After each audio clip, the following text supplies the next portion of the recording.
Hi, I'm Suryan Patel. And hello, my name is Ava Katsiopoulos. Okay.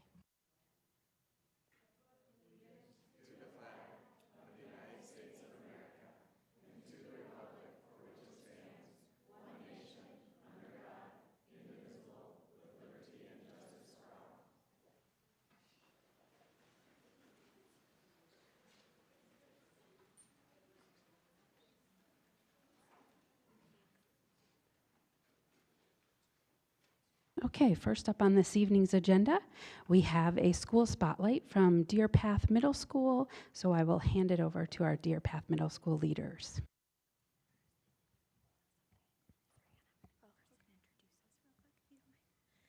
All right, thank you so much for having us. I'm Megan Eigenraum, the principal on the 5-6 side at Deer Path, and I'm super excited to be introducing some students who are going to speak about some community service efforts at Deer Path.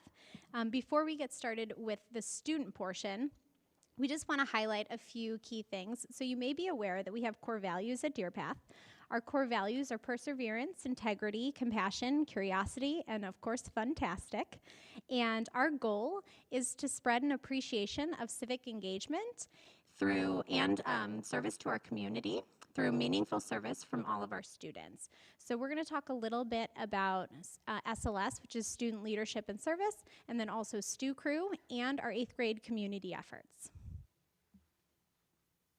I'm Jeremy Fisher, so I'm the 5-6 assistant principal, and just want to say our Stu Crew and SLS are sponsored by some amazing teachers. We have Ken Smith, Alec Taylor, and Sean Weber on the 5-6 side. On the 7-8, we have Cecilia Ryan and Susan Colby. And tonight we have two students who are going to talk about the 5-6 side, the SLS, and the project that they recently hosted. This is Ava Katsiopoulos and Suryan Patel. Good evening. I'm Suryan Patel, and I'm one of the 6 board members in SLS from DPM. Today, we're going to be answering the question, what is SLS? The SLS board is made up of 3 executive and 3 cabinet members. SLS stands for 3 important words: spirit, leadership, and service. These are all things we excel in showing in our group. The first letter that we're going to be talking about is the first S, which, as you already know, stands for the spirit. This part of the group is made up of the people that decide the things to do for our spirit weeks and all the other fun stuff to do to spread the school spirit. We were the ones that promoted the big event, the halfway party. This event was a way for everyone to celebrate the school community. It got together a bunch of people, including friends, teachers, and classmates. It also gave 5th and 6th graders a chance to meet and become friends, which they usually wouldn't have had due to our very different schedules. Hello, my name is Ava Katsiopoulos, and I want to mention the center of our group, leadership. It is an essential part of any club or group. It's the voice that silences your fear and your doubts, and we try our best to do so. As a group, we work together, which will lead to the harmonious events of a group if a leader trusts others to speak for themselves and voice their thoughts and suggestions. The leadership group also plays an important role in decision making and coming up with new ideas. They helped plan the halfway party too. They made posters to put up everywhere on the 5-6 side, which took a lot of time and work. Because when I say everywhere, I mean everywhere. In the end, everyone had a good time, and it was an excellent way to start out the weekend and the next half of the school year. I'm one of 6 board members who work to make the halfway party a reality. For years now, I've been wanting to support Orphans of the Storm, which is a domestic animal shelter in Bannockburn. SLS wanted to support Orphans of the Storm through our most recent event, the Halfway Party, in which we raised $679 through raffle tickets. All of the money made from the event was donated to Orphans of the Storm, which used the money for various projects, all of which went towards the dogs and cats of the shelter. But you may be wondering, why Orphans of the Storm? SLS decided to fund Orphans of the Storm because of their ambition. Yes, many organizations strive with their ambition, but Orphans of the Storm is different from many aspects. Orphans of the Storm is a non-euthanization shelter that will keep the surrendered animal for as long as they need to. Orphans of the Storm also excels in spreading awareness. Every weekend, they have around 2 events at our local Hawthorne Mall. And of course, they bring adoptable felines and canines.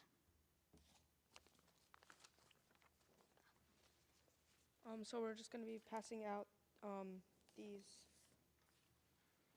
So that's some information about Orphans of the Storm if you're interested in learning a little bit more about the organization we supported. Thank you. Thank you to our 5-6 students. Very quickly, I'm going to touch on our 8th grade community service. I am Sam Paulson. I'm the principal on the 7-8 side. And just very quickly, I want to touch on historically, community service has always been a part of the Deer Path experience, but it's been more or less a one-off, whereas this year the APT really wanted to revitalize the program and make it an experience that is throughout the entire portion of the 8th grade year. And they've been integral in helping us organize and facilitate multiple events for students to engage in service each month of the school year. So it's been absolutely wonderful to include that in our programming, and we have some students here that are going to talk about that today. I'm not one of the students. Rob Wegley, 7th and 8th grade assistant principal, but I will introduce them and just brag a little bit about our APT who have partnered with us to create such wonderful community service opportunities for our 8th graders and then expanding into DPM as a whole. We have always had a community service day of sorts that has looked different depending on the time of year. We've had it be a day where it's kind of a mad dash and students go to different organizations and volunteer. With COVID, it turned into kind of a fundraiser and walk, and the idea that the APT came and partnered with us on was making really authentic opportunities for our students to give back to their surrounding community. So we've been able to have wonderful, just to name a few, writing cards to veterans, making blankets for chemotherapy patients, partnering with Children's Place International, an organization to write letters and send videos to children in other countries like Haiti, to sometimes some of our students wrote them in French. It's really, really cool. So we just want to brag on how awesome and involved our community is, and give you an opportunity to meet a couple of really cool 8th graders, Mirabelle DeBuff and Zara Mulani, who are going to speak a little bit about community service, both at the DPM level and just kind of what it means to them. Thank you for inviting us here tonight. I'm Mirabelle Dubuff, and we are both 8th grade students from DPM. We are here to tell everybody about a little about the community service opportunities at our school. DPM and the APT have provided students with the opportunity to give back to their community. We have done activities like organizing books from Bernie's Book Bank, sending holiday letters to children in hospitals, making videos for people from different countries, and sewing blankets for hospital patients. Korea has also given us more, including food donations, cards for veterans, and paws for Patrick's. DPM has provided numerous opportunities for community service throughout the year. I have seen many students take advantage of these because they feel as if they are helping others, which gives them a natural sense of accomplishment. In order to fulfill their hours, students are also encouraged to participate in these services during our homeroom. DPM core values are a big component when students in our school take part in these events. Some of them are curiosity, integrity, and compassion. Volunteering comes from empathy, but also amplifies it. It is a circular relationship. Volunteerism helps to see the world through eyes of others, builds our ability to work collectively with those from different backgrounds and viewpoints, and empowers our learning and understandings. Integrity is a quality of being honest and having strong moral principles. As a part of a volunteer team, students are depended upon by many people and are trusted to work alongside a community. Community service helps students learn to be helpful and focused. Curiosity is another good quality in a society. In many organizations, we learn a lot about people who live in different communities other than Lake Forest. It helps build curiosity by wondering how other people in the world live and how their lifestyle differs from ours. Like for Bernie's Book Bank, it's hard to imagine other kids who don't have materials to learn and grow. Community service helps allow me to make a difference by helping provide these resources. I'm going to be honest for a second. I started doing community service just for the hours. At first, I didn't really care for it, but as I kept doing it, I realized that I genuinely enjoyed it. The reason for that is that I realized I'm helping someone. Not only that, but I'm making a difference in their community. I've always loved helping people and finding ways to make people's lives better, and community service leads me to be feeling fulfilled and excited to make even just one kid happy.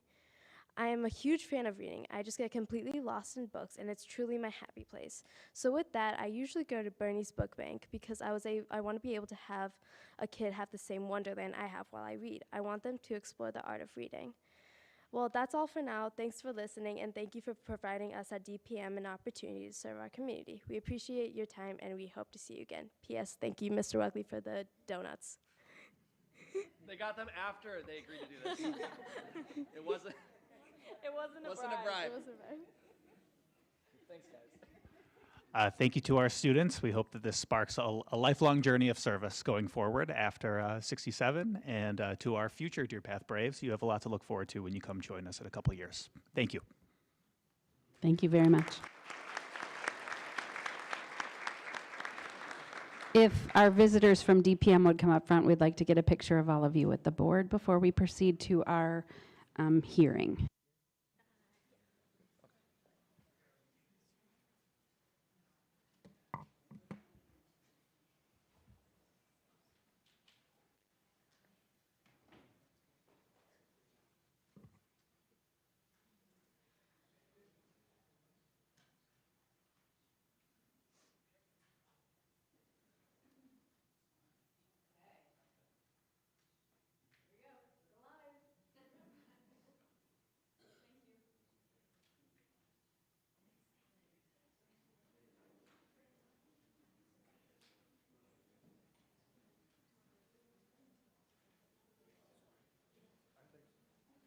An awesome kid.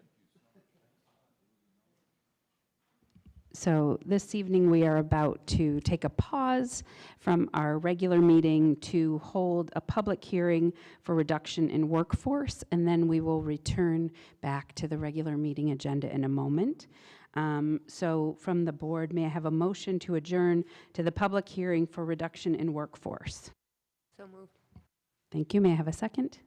Second. Thank you. May I have a roll call vote, please?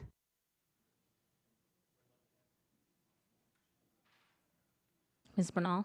Aye. Ms. Mason? Aye. Mr. Chun? Aye. Ms. Levert? Aye. Ms. Sands? Aye. Ms. Helms? Aye. Mr. Carr? Aye. Motion carries. Okay, we are going to have a report. Where's Phil?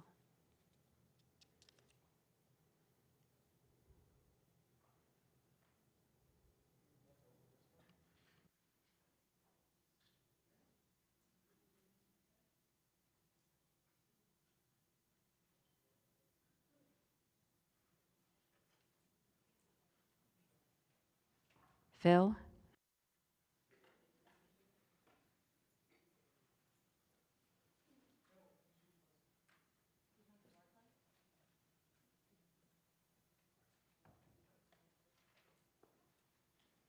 So first, we have a moment for public comment with regard to the reduction in workforce hearing that we are in right now. So if there is anyone who would like to speak to us about the hearing for reduction in workforce, please take the mic, and we will hear public comments before we hear a report from Dr. Phil Georgia on the need for this hearing. Seeing none, Dr. Georgia. Thank you. Just pursuant to the state and the school code, if we have more than 25% of RIFs that have been done in prior years, we have to hold a public hearing to just see if there's any public comments about that. So that's the update for you. Wonderful, sir. Thank you. Now may I have a motion to adjourn the public hearing for reduction in workforce? So moved. Thank you. And may I have a second? Second. Thank you. May I have a voice vote, please? All in favor say aye. Aye. Aye. We will now return to our regular meeting. I will call back to order the regular meeting of the City of Lake Forest, District 67 Board of Education meeting for March 14th, 2023. May I have a roll call, please? Ms. Helms? Here. Ms. Sands? Here. Mr. Carr? Here. Ms. Bernal? Here. Ms. Levert? Here. Mr. Chun? Here. Ms. Mason? Here. We have a quorum. Thank you. Next up is the President's Report. So good evening, everyone. Spring break is approaching, and I hope that all of our staff and families are able to enjoy a pause between winter and spring, using it as a time to connect, reset, relax, and have fun. In tonight's meeting, we are set to take action on a strategic plan that will drive the work of the district over the next 5 years, some honorable dismissals and non-renewal of staff, and on the future of the Mandarin offerings in our district. As with all of the decisions we make at this table, none of these decisions are any that we take, as with all of the decisions we make at this table, none of these decisions are anything that we take lightly. All of these actions will have impacts upon our school system and the people that are a part of it. I have chosen the word system for a specific reason this evening. Often when we think of schools, we think first of students and teachers. Students, of course, being the reason we have schools, and teachers being the ones who work most directly with our students on their learning journeys. As a teacher, you learn very quickly that, in fact, all the people in a school system contribute to creating the environment in which learning happens. You also discover that if any part of the system isn't working right, it can become a barrier to learning. Our community, including our parents, volunteers, and the community at large, is a part of the system as well. All of the curricular offerings and resources provided within our schools are parts of the system, including the school buildings and properties. All of the people that work in District 67 are critical parts of this system. Our nurses, our custodial staff, our school office staff, our teaching assistants, our administrative assistants, our groundskeepers, our substitute teachers, coaches, specialists, psychologists, social workers, school resource officer, deans, coaches, teachers, assistant principals, bus drivers, crossing guards, cafeteria workers, central office staff, and central office administrators. Every one of these people have critical roles in the system. Some have what might be considered an indirect impact on learning, some have leadership roles, and some have a direct impact on learning. All of them have chosen to work in a school system, and all of them make decisions daily that impact the system in small and large ways. After spending my entire adult life closely engaged in the work of school systems as a teacher, teacher leader, parent, volunteer, and most recently school board member, it's clear to me that each person and each resource in a school system contributes to the learning that takes place. It is important that we value all parts of the system and the roles they play to get the best outcomes for our students. It is also important to remember that each part of the system impacts the whole. At the board table, we make lots of decisions about compensation, spending on resources, facility projects, and staffing. And oftentimes, these decisions can feel removed from our classrooms and students, but in reality, all of these decisions ultimately impact learning. Sometimes the decisions before us are more closely connected to the classroom, and we rely on the educational expertise of our teachers and administrators to guide us. Each part of the system and each decision made by us or by the team of administrators we've hired to lead decision-making for the district impacts the learning environment we create. And as board members, in collaboration with our leadership team, we all do our best to make the decisions that come before us thoughtfully, carefully, and with an understanding of the impact they will have on learning in our schools. This often, if not always, means balancing competing priorities. We are very fortunate in Lake Forest that we are able to provide amazing learning opportunities and resources for our students and teachers, to employ top-notch staff, teachers, administrators, and that our schools are a part of a broader community that values education. We are grateful for every employee who is a part of our school system and thus contributing to the learning environment and opportunities we offer our students. We are also grateful to our community for the role it plays within our school system. We have parents who give of their time, talents, and treasure in service to our schools and make them better than they would be without that support. We value hearing from our community, working with our community, and benefiting from the collective resource that is our best thinking. So know that we appreciate everyone who has reached out to us over the past few weeks or ever, everyone who is engaged in the most recent strategic planning process, everyone who serves on our committees, and everyone who is here or tuning in tonight to engage with us about our school system. Thank you. Dr. Montgomery. Thanks so much. The topics tonight that I plan on covering in my report are as follows.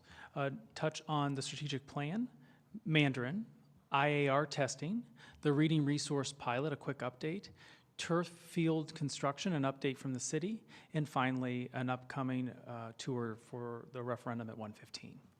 If we start with strategic planning, tonight is a big night for the district in that it commences about a year and a half worth of work, starting with the Portrait of a Learner that began last school year, that then evolved upon its completion to the creation of a 5-year strategic plan. There were over 150 people that were a part of the design process for the Portrait of a Learner, and that was with District 65, 67, and 115. And then each district, respective to its own needs, developed strategic plans. So 65, 67, and 115. Last Tuesday, 115, board adopted their new 5-year strategic plan. Tonight, we are recommending to the board that they adopt a new 5-year strategic plan for 67, and I'm proud to report that District 65 is underway with their strategic plan, which they are hoping to board adopt in May. And I will be participating in that process, as well as the superintendent of 115, with 65 being another feeder district to the community. Jeff is going to talk more about the process and what came together with the final product. But just a quick review, this morning we met with the design team, those 50 people that came together to do the work for the 5-year strategic plan. We previewed the final product with them, and we're happy to share the finished product with the board and the community tonight, and there will be a release tomorrow morning. But I don't want to steal Dr. McHugh's thunder, so he will actually present the strat plan in its entirety in a separate report after the superintendent's report. Moving on to Mandarin, we want to hit, and Dr. McHugh and I are going to both talk about this, but there's 4 or 5 topics that I want to hit around this decision that is before all of you tonight. And the themes that I'm going to ask Dr. McHugh to start talking about are history of the program, changes in enrollment over the years, as well as other contributing factors such as staffing, time and resources, scheduling, and then I'll come back and provide some final thoughts, and we'll move on with the report. We're just going to take a little bit of time and talk through the Mandarin decision-making process to help inform the board more and the community as well. And we thank, as Suzanne said, all of the feedback that we have received from parents and community. Know that the original plan was to only offer Mandarin for grades 6 through 8 for next school year. With parent feedback, we are going to change that recommendation tonight so it's grade 5 through 8, which will include those students who have had Mandarin exposure, potentially if they've been here since kindergarten through 4th grade, and then they would continue 5th grade through 8. That is different from our announcement on February 28th, and that was a byproduct of some of the feedback we received from the parents. So if I could turn it over to you, Dr. McHugh, and talk a little bit about some of those items around history, enrollment, and other contributing factors to help provide rationale. Sure, I'll give my perspective of history, but it is just my perspective. And I think there's some people in the audience here who predate me, and hopefully some of you will speak to share that perspective as well. I think the turnout in this room shows what this program has meant to not only the families, but especially the kids. I see a lot of former cheetahs that were there when I was there. I see some very former cheetahs who are not, I'm not even going to try to guess your age. There has been no doubt that the Mandarin program has touched the lives of everybody in this room, myself included. So as the former proud principal of Cherokee and the director of teaching and learning, this recommendation was heart-wrenching. And I think for me personally, I think I had said when I was not only Cherokee principal, but director of teaching and learning, the Mandarin program, I'm not going to let that die on my watch. And I'm the person who sent the email out, which was just extra gut-wrenching for me to be making that recommendation. I'm going to share a little bit about the history to the board and to everybody else in the room about what went behind this recommendation. Dating back before my time, I started at Cherokee in 2015. And at the time, from my perspective, Cherokee was split. There were people in Mandarin and people in what was then called inquiry, or the inspiration block, which was science and social studies taught in a very innovative way. 2015, my first year on the roll, we had people jumping from Mandarin to inquiry left and right. And my worry is we're going to have so many people leaving, the Mandarin program is going to be done within 2 years. So we had some parent feedback, parent meetings. What do we do about this? What we decided to do is go from 90 minutes a day of Mandarin to 60 minutes a day for Mandarin, but everybody got science and social studies through inquiry. Now, to do that, we had to make some adjustments to the schedule, but we thought then people get both. So that was our attempt for a few years. We still saw some attrition. Some of it was due to students needing intervention support. We saw attrition due to, for some people, it wasn't the right fit for them. And I want to believe in 2021, we went down to 30 minutes a day to try to align things up to where, again, we would have people stop leaving the Mandarin program. We also, over the past couple of years, have not had an additional beginner's Mandarin class at DPM. So when you look at the numbers that was included in the board memo, for years we had all the Cherokee kids moving to DPM, and we had another class of maybe 15 to 20 students who were taking beginner's Mandarin. That has not been happening the last few years. So as we have been talking the last few years, what is the future of Mandarin? We have had concerns. We didn't share those with you in that forum. And trust me, I've been reflecting a lot about that, about people feeling not only the decision, but the process itself. But those factors, in addition to, there were some other pieces that went in. Enrollment was the primary. There's a lot of challenges to pulling off Mandarin at Cherokee, scheduling being one of them. I feel like every year it was different in how we tried to make sure that students got Mandarin and they could still get academic interventions. The latest intervention, iteration of this, we have students who don't have supervision when their other classmates are at Spanish, so we need to find somebody who can supervise them. Sometimes it's Juan Lauscher, sometimes it's, I think, Dr. Kavanaugh. People are in Dr. Kavanaugh's office, but there's different ways that we have to find supervision for those students.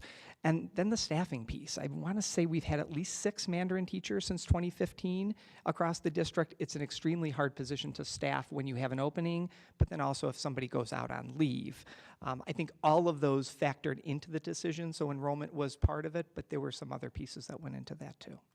You speak a little bit to what's happening in 115 and the enrollment in that arena as deputy superintendent of that district as well. Sure, I didn't even worry about 115 up until this year. I was 67, I focused purely on 67. 115's numbers, we see across the board numbers dropping in 67 from grade to grade.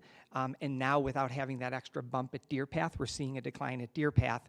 At 115, it's even steeper. So I want to say we have 52 total students in the entire high school this year for Mandarin. And I have asked, why is that? We have a terrific teacher there. It sounds like there's so many options at the high school that students are opting for other things. So those are two different, we're shared across the two, but this was made independently of 115, but ultimately at 115, this is going to impact the conversation should the recommendation go through about what the future is there. We are planning on offering Mandarin next year at 115. It's coming down to resources and numbers there as well. So we've searched to try to find the happy medium, and there's many variations on a theme of what that could be. One of them was to run Mandarin moving forward, so our first graders all the way to 12th grade, with a 12-year phase out, with another option of 6 through 8, and see how things go in the high school. Where we landed was 5th through 8 in 67 as they matriculate through, and then to help support our 115 students and support them, particularly our most advanced AP Mandarin students who were at the beginning, at the dawn of this program in the community. I think that's everything we want to share at this point. Did I miss anything from your vantage point? No, and if the board, I don't know if now's the time for questions or if you want to wait until the action area. You have 2 options for questions. We can do them now and or later. You can do both if you want. Do you have a question, Carl? Go ahead. Yeah, I got a couple. I'll just start with one. What's the comparable enrollment compared to the other languages? So Mandarin's gone down. Has the other languages increased over this time? Do you have that kind of data with you or available? K4 or 5-8 or both? Yes. So at K4, we don't have Spanish until 2nd grade. So if students are not in Mandarin at Cherokee, in 2nd, 3rd, or 4th, they are in Spanish. And then at the middle school, we have anybody who's not taking Mandarin is in either Latin, French, or Spanish. So everybody's taking a language. They're not necessarily opting out of it at middle school. Now, high school, that's different because you only need 2 years of a language. So there are people who are choosing not to take a language altogether at high school, which I think is also contributing to that. Okay, but numbers fluctuating, have you seen increases in any specific language, or is Latin increasing? Because Mandarin Latin going has down? been increasing. We have seen a bump in Latin, yes. Spanish at Deer Path is the most common language, but Latin, we have seen a rise in that.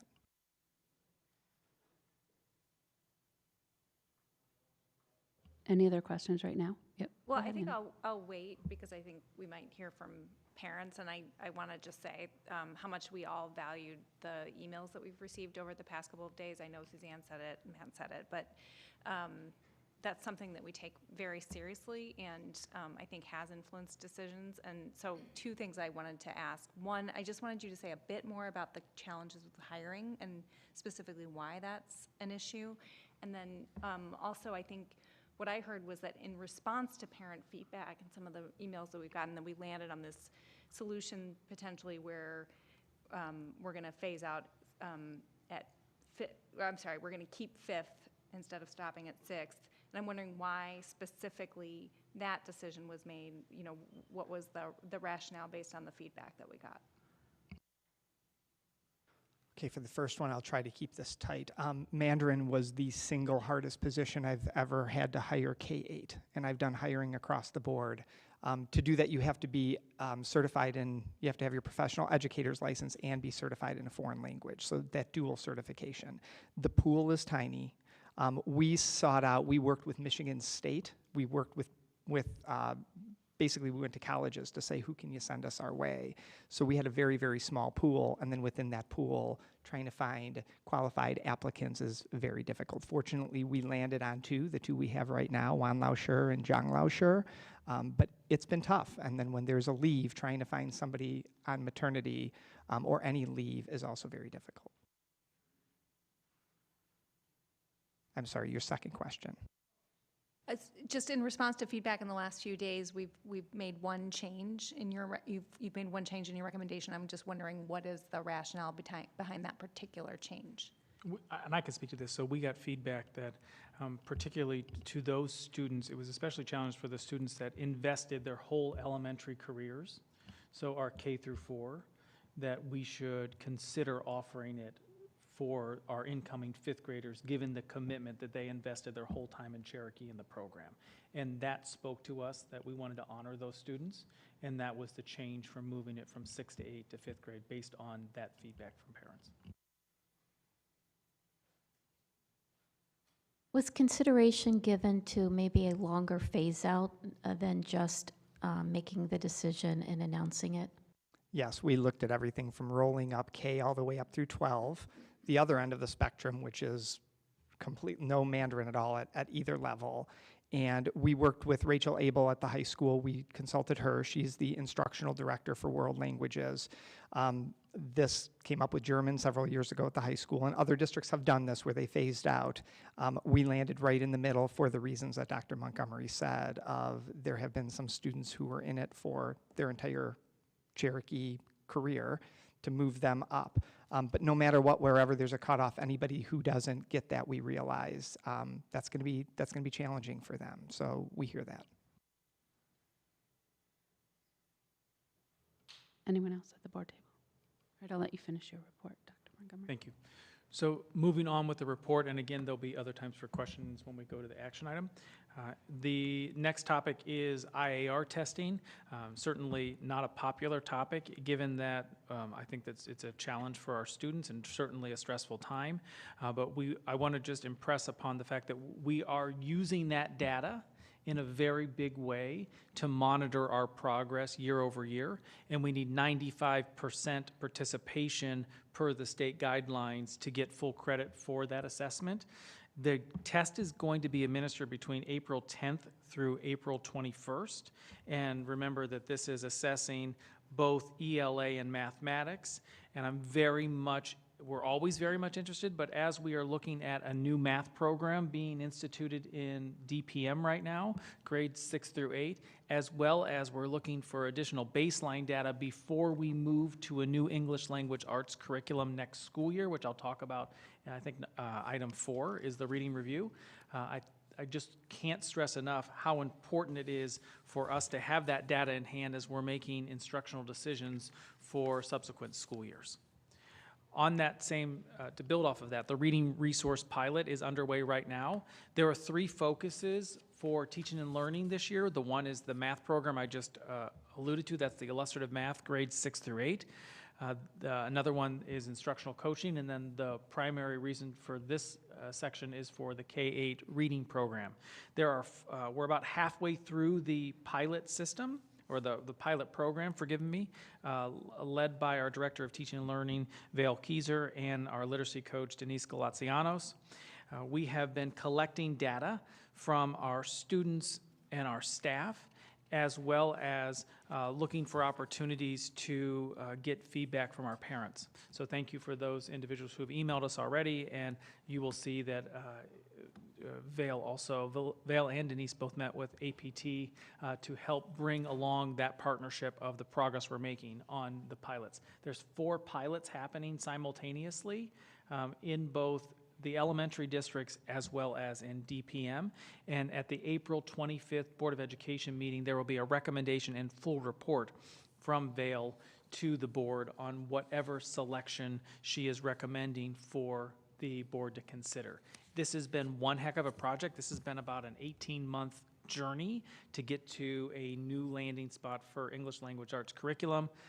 And there are, I'm excited about where we are, but it has been no small feat to get to a recommendation point, and I want to thank everybody that's come together around this process. So stay tuned. The board will get a comprehensive report and recommendation at the April meeting. This is an update from the city, and I'm sharing with you now because it will impact particularly our DPM parents. The city has been an exceptional partner with the new turf project that is happening behind DPM, in that they have been thoughtful, collaborative, and shared information as soon as they've received it on when they are going to start this work, how they're going to work around traffic patterns to minimize the interruptions to not only parents but the community writ large. The reason I'm telling you tonight is that they moved up the timeline to start initial equipment deliveries and some prep of the work site for the week of spring break.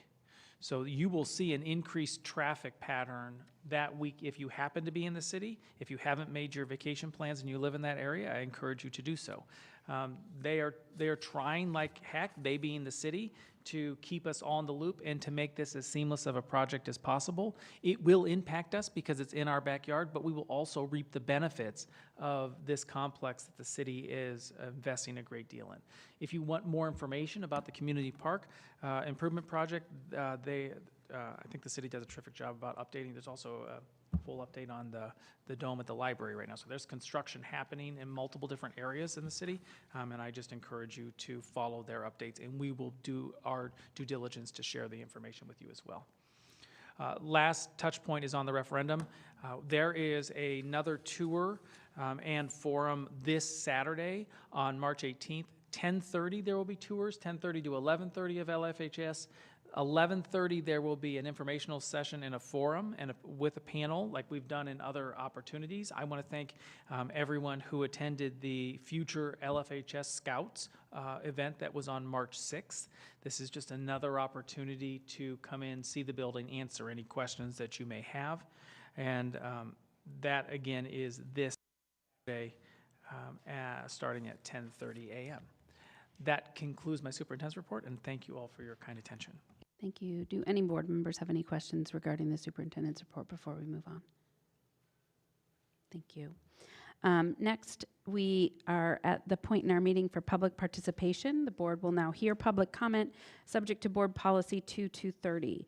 The Lake Forest Boards of Education welcome public attendance and participation at all meetings. It is hoped that by utilizing the following guidelines, participation will be maximized both in terms of fairness and organization. At this point in this evening's agenda, this opportunity for public comment will be limited to comments about this meeting's agenda items only. Please hold all other comments until the following opportunity for public comment later during tonight's meeting. After being recognized by the board president, interested speakers should state their name, before addressing the board. Members of the public will be granted a maximum of 3 minutes each to provide comment on school district matters. Everyone has a right within reason to be heard respectfully. Members of the public will not be allowed to speak a second time until all members of the audience who wish to speak have been allowed to do so. Public comment should not be redundant, and all comments should be directed to the board. To provide accurate response, detailed questions posed to the board during public comment will be listened to and taken under advisement. The public is always welcome to meet with the school officials to receive information, discuss ideas, or express concerns. If the public has any letters or other written materials, they may be submitted to our board clerk for public record. Tiana, who is our board clerk, will be timing public participation and will advise when you have reached your 3 minutes. Thank you for listening to those guidelines. Are there any members of the public who would like to address the board this evening? Just as a You can head over to the podium if you're addressing the board tonight. Rich, go ahead. I just wanted to make sure that everyone knew that even though she said it was limited to agenda items, this includes Mandarin action items as well. So feel free to come up. Yes, that's on the agenda. Thank you, sir, for the clarification. Good evening. My name is Nicole Cooper. I'm a former APT Mandarin co-coordinator. I'm the parent of Cherokee and DPM students, 1st, 5th, and 7th grades, and also an employee at Cherokee. I urge you to ask more questions about the recommendation to cancel Mandarin instruction and consider delaying this vote until all stakeholders in our community have had a meaningful dialogue about possible approaches and solutions. There has not been any community communication regarding the Mandarin program since 2021, until an email 2 weeks ago just canceling it. That is 2 years gone by. This is not transparent communication or action that our district and you, the school board, is working so hard to provide. The administration is reporting that the program should be canceled due to low enrollment and attrition. You should know that there is no marketing, promoting, advertising, or a systematic process to sign up for Mandarin. For the last 3 years, this has fallen solely on the APT. Can you imagine if the APT had to sustain numbers for band, orchestra, chorus, or another foreign language? In our APT role, my co-coordinator, Melissa Thoman, and I created promotional flyers and directly reached out to all community preschool directors to disseminate Mandarin information to Cherokee inbound families. At incoming kindergarten coffees and play dates, we actively engage with parents to sign up on our clipboard. Did you know there's not even a box to check to place or a place to register for Mandarin when a parent registers their kindergartner for the first time? Mandarin registration information never appears in a principal weekly email that go to the whole district community. So as the district presents declining numbers to you, please consider that it's a direct result of no action taken to maintain those numbers. The APT currently enrolled 20 and 24 kindergarten and first grade students respectively. That's success. Imagine what the numbers could be if there was an actual effort. Maybe we are to infer that this has been the plan all along, slowly let the program die by not encouraging participation. If that's the case, then we should all feel duped. If you look closer at the numbers for specific grades, you will find there is more of a story than just low enrollment.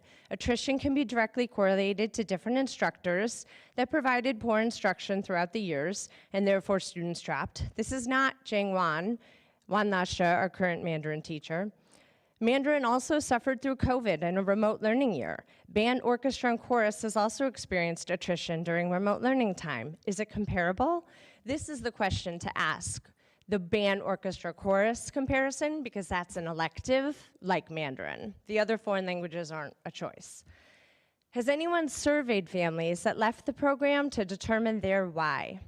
Please find out the answers to these questions before casting a vote that will forever change a program a decade in the making and alter our students' lives. Can we work to find a solution that is more constructive than this abrupt stop? Let's put some ideas on the table and have a meaningful dialogue. I would happily be at that table. Thank you for your time, your consideration, and your volunteerism to our community. Thank you.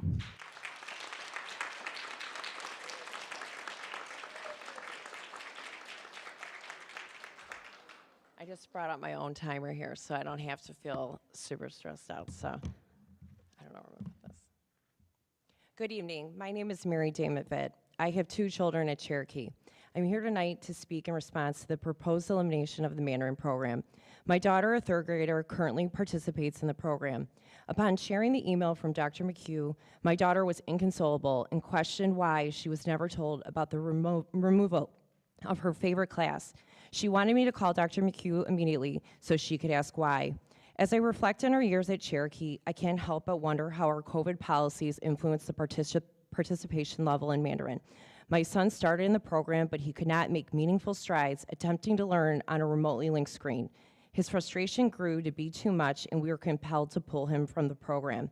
I wonder how many other families share the same experience, desperately fighting our policies for remote schooling in an attempt to teach our children a difficult foreign language. I would be interested to see the data representing Mandarin dropouts during this time period.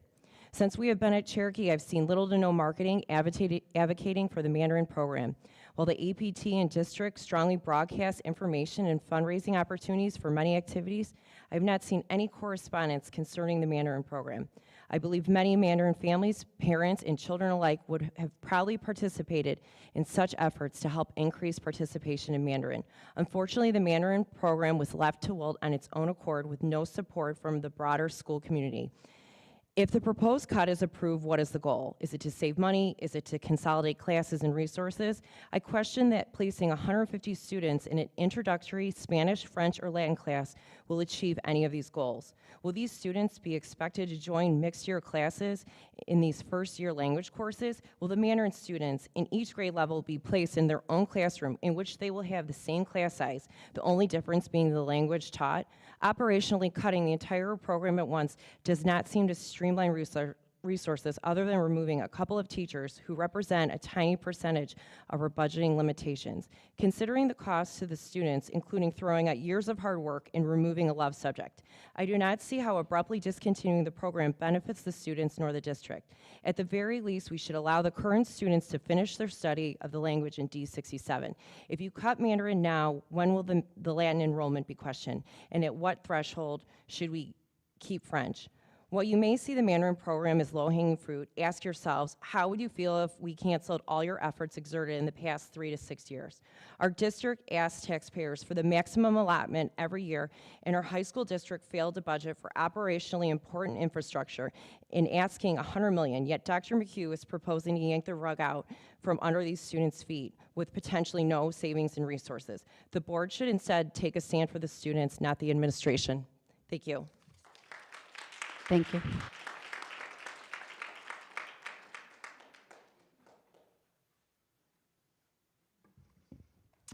Hello, my name is Zane Walton, and I currently have 2 children enrolled in the Mandarin program at Cherokee. And I'm here to say that I'm very concerned and disappointed with the administration's recommendation to abruptly end the Mandarin program at the elementary level without even so much as a grandfather option to let those current students enrolled in the program continue through high school. I'm also very concerned by the complete lack of information or planning, apparently, from the administration with regard to how they plan to support those elementary students who are going to be abruptly put in Spanish next year, where their peers have been receiving instruction for 1 to 2 years. What specifically is the plan with regard to how the administration plans to catch these students up on 1 to 2 years of Spanish instruction that their peers have received? The Mandarin students will be behind their peers, and they'll be put at a huge disadvantage. And we have zero information on how these students will be supported. I'm here to urge the board, at the very least, to delay their vote on the fate of the Mandarin program until the administration has come forward with a viable plan with specifics on how these students will be supported. I'd also like to add that it's not just the current 4th graders that have invested many years in Mandarin.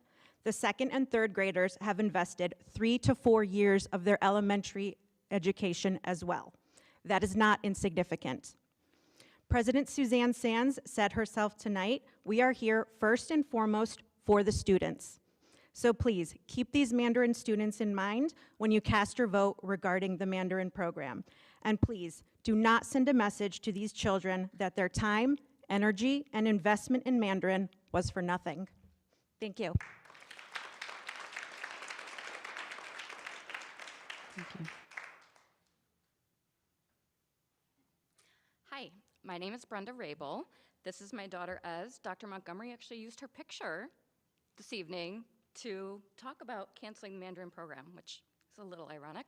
I had a full speech prepared, but having heard the information given today, I want to change it a little bit. I mean, some of these reasons are just not acceptable. They're still very superficial, and we feel like nothing has been transparent. And I know you all know Dr. Kavanaugh. That's a big point of her platform, transparency. I don't know why she can't be involved in this. Perhaps the administration has hushed her on this. But transparency is not happening, and we're upset about that. And I hope you all can see that. I will go ahead back. I am the APT Mandarin coordinator. I decided to volunteer this year. My daughter enrolled in the program last year, and I thought this is an amazing program. Let's get enrolled. I did not know there was an active plan to dismantle it. I don't know if I would have made that decision, right? Invest 2 years in a language that's not going to be supported. It's not a good decision. Also, the data that I had to basically pull from Dr. McHugh, can you please share the presentations that you've given in these workshops that there's no minutes for, there's no recordings for? I love data. I'm an accountant. I love spreadsheets, but there's more to the numbers, right? There's always a story. So please, don't just look at this declining enrollment, which is very misleading, as has been pointed out, but please consider the information behind the numbers. Thank you. Good job, Ez.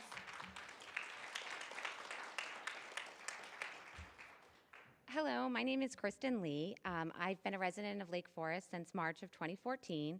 My husband and I have 4 children, 1 in college, 2 at Lake Forest High School, and our youngest is currently in 8th grade at DPM. We quite literally have weeks left as District 67 parents. We moved here from Minnesota, where public school immersion programs were pretty standard in highly rated and desirable districts. We opted to explore that path. Much to our surprise, we loved the cultural experience that native language teachers brought to education and truly felt being able to fluently speak a language other than English was such a gift, especially as an American. We aren't known for that. There is countless research that points to the long-term brain development of immersion programs. Watching your child communicate with native speakers outside of the classroom or when traveling remains one of the most utterly mind-blowing things I have witnessed as a parent.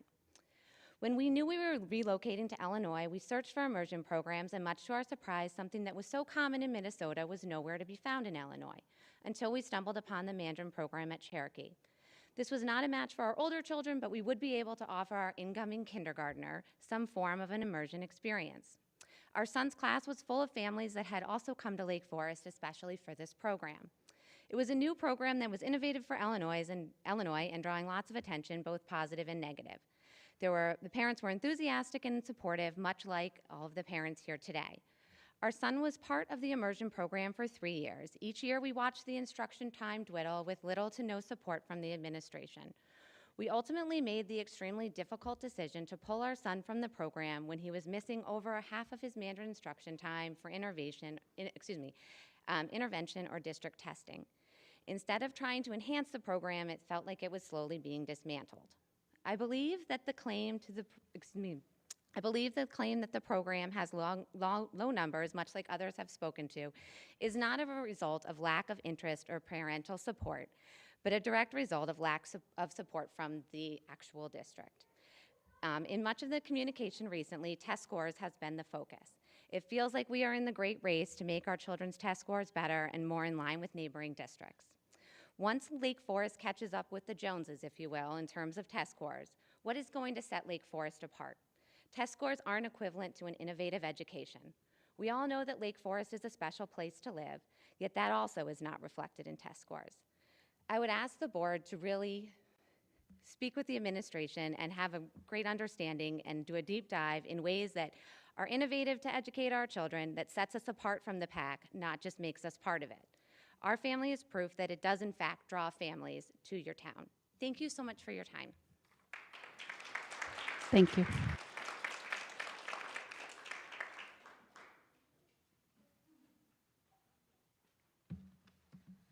Hi there.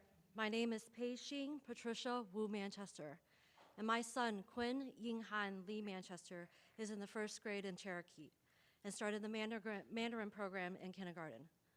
I grew up in an area very much like the North Shore, and I felt like I had to hide my culture and identity as a Chinese American. And obviously, I can't. I do not want that for my son. I want him to be proud of who he is and where he comes from. We moved from Libertyville specifically for the Mandarin program. We live in the Sheridan footprint, but go that extra mile to Cherokee for the Mandarin program. We choose to adjust our family and our family schedule for the Mandarin program, as many of us do. We do this so that Quinn can not only learn the language of his grandparents and his mom, but be able to celebrate part of his heritage with his classmates as part of every normal day school. The Mandarin program is not only about language, but inclusion, respect, and acceptance of the Chinese culture. But its impact is so much broader than that. By showing inclusion, respect, and acceptance of the Chinese culture, it promotes inclusion, respect, and acceptance of all cultures, specifically non-Western cultures, which is unique in our area and very singular. Even if your kid is not in Mandarin, just having it spreads diversity across our community. Community members learn about diversity starting in kindergarten as part of everyday school, and then carrying that on through their schooling here, through high school, makes me and my family feel safe, welcome, and accepted. I ask you to consider what impact discontinuing the Mandarin program will have on the future of our community. How can we say we have a robust world language program after eliminating the one non-Western class in our schools? In the global economy in which we operate, the Mandarin program attracts families looking for a way to give their children a leg up on their competition. Discontinuing the Mandarin program will take away a key differentiator in Lake Forest and versus other communities in the area, and make Lake Forest less desirable for families looking for educational advantages for their children. I also ask you to consider what this means for families like us in the community, having to second guess if it's safe to put up red lanterns outside our house during Chinese New Year. What is the district going to do in place of the Mandarin program to fill that gap of including diversity and inclusion in our school and community on an everyday basis? What is the district going to do so that families like us and many other families do not have to second guess their safety? I ask you to consider these points and all the questions we've raised today and delay the vote on discontinuing the Mandarin program. Thank you. Thank you.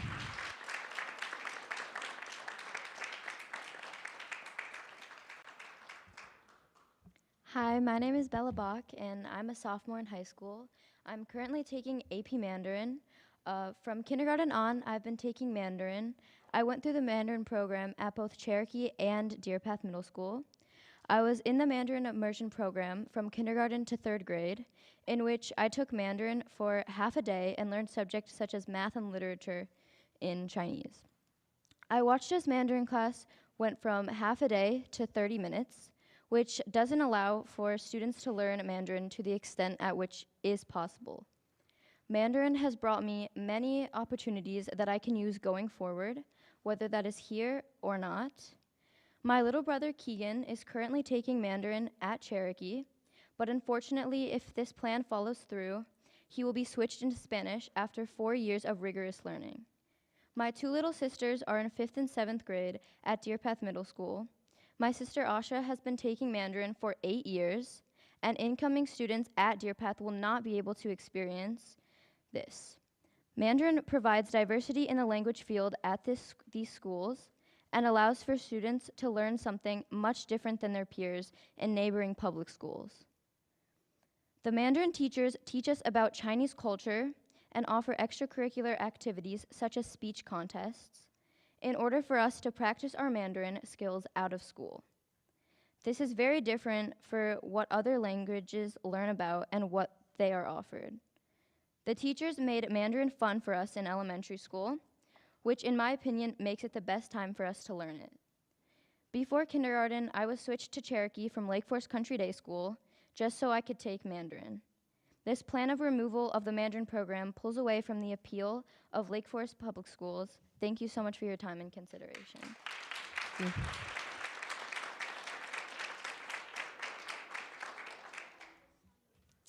Wan Sheng Hao, Wo Jiao Alex Gish. Good evening. My name is Alex Gish. Jin Wan Wo Lai Dao, Zhi Shi Wei Li Feng Xiang Wo Zai, District 67, Chu de Putonghua Shangmu de Jingyan. I came here tonight to share my experiences with the Mandarin program in District 67. Shishini Yaoqing Wo. Thank you for having me. I was fortunate enough to be part of the Mandarin program from kindergarten through 8th grade. The program gave me an important understanding of the Chinese culture and taught me how to read, write, and speak in Mandarin. As you may know, Mandarin is often cited as one of the most difficult languages to learn. While the characters are hard, the use of tones is the major challenge. The ability to learn tones at a young age is essential for success. One of the biggest benefits of our program is that it starts in kindergarten. I have seen the advantage of starting young play out in my own experience. I am currently a freshman at the Hotchkiss School in Connecticut, where I was one of only 4 students placed into Honors Mandarin 3 as a freshman. The Chinese language education I received at Cherokee and Deer Path was essential to helping me place in a class mostly comprised of juniors and seniors. During the first few weeks of school last fall, my teacher asked me, "Where did you learn Chinese? Your pronunciation is perfect, and that is very rare." This is a testament to the success of the District 67 Mandarin program, which will allow me to take college-level courses in Mandarin by my junior year of high school. I am looking forward to pursuing a college education in political science with a focus on East Asia. None of this would be possible without the incredible Mandarin program in the Lake Forest Public Schools. In closing, the Mandarin program has given me the ability to read, write, and speak Mandarin, opened many doors, and inspired a passion for the Chinese language and culture that will guide my years in college and beyond.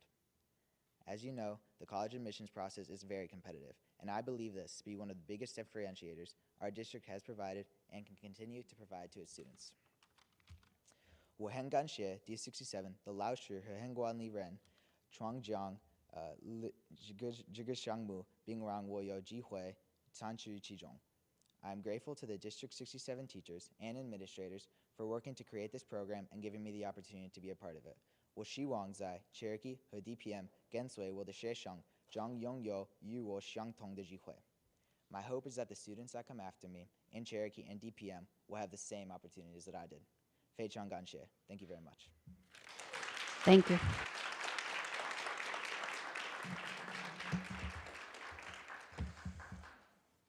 Hello, my name is Michaela Hutchinson, or in Mandarin, Sameji. I'm here to discuss the proposal of eliminating the Mandarin program from the Cherokee curriculum. I myself, I'm in 7th grade and I'm in the Mandarin program, and it has been a part of my education and learning experience since attending the school. I believe that in erasing the Mandarin program, we would be erasing students' opportunity to learn. We have given Cherokee students and parents the option to choose what language they take, and we should not have to take that option away from them. The Mandarin program was in fact the only reason that I was attending the school. I as well live in the footprint of the Sheridan, and I was only attending Cherokee for the Mandarin program. If I had instead gone to Sheridan or Everett, I would not be in the same place with my friends or teachers today. My family is Chinese, and my grandmother speaks Mandarin and Cantonese. My sister is also in the Mandarin program, and she and I speak Mandarin regularly. Being able to speak Mandarin has been so important to me and my family. I know that my grandma is so happy when I get in the car after school and greet her in Mandarin, have a full conversation with her about my day in a language that we can both speak. Communication is a huge part of life, and being able to communicate in a language of the student's choice is of utmost importance. Not only is letting kids choose what they want to learn important, but approximately 1.2 billion people in the world speak Mandarin. Why would we take away the chance to learn such a widely spoken language? Yes, the program has been declining enrollment over the past 5 years, but it has also been massively under-advertised, so of course enrollment would be low. Removing the program would be unfair to students and teachers who want to share this language with each other and those around them. I would also like to acknowledge the middle and high school students whose learning is at jeopardy as well. Myself and others in my class are worried for the program as it has been part of our learning for years. My advanced Mandarin class is so close with each other, and our amazing teacher, Zhang Laoshi. I don't want to have my learning at stake just because of low enrollment. For so many years, students like me have been learning Mandarin, and it has helped tremendously in many aspects of life. I can understand the things that are said to me, and I can reply. I can read words that are given to me, and I can respond to them. Surely, you understand why this language is so important to people. Finally, I must state, we live in a very multicultural world, and that is not a matter that is up for debate. It is vital that children are exposed to learning about other cultures, and these Mandarin classes have been one of the main ways that we are doing that. We cannot just take away We cannot take away that hope. We cannot take that hope away from students who will inevitably become adults, who will inevitably become adults who will live in our multicultural society. Taking the program away would be illogical and unfair to everyone, including parents and teachers. It is for all of these reasons that I respectfully ask you to reconsider your decision to remove the Mandarin program in these schools. Thank you. Thank you.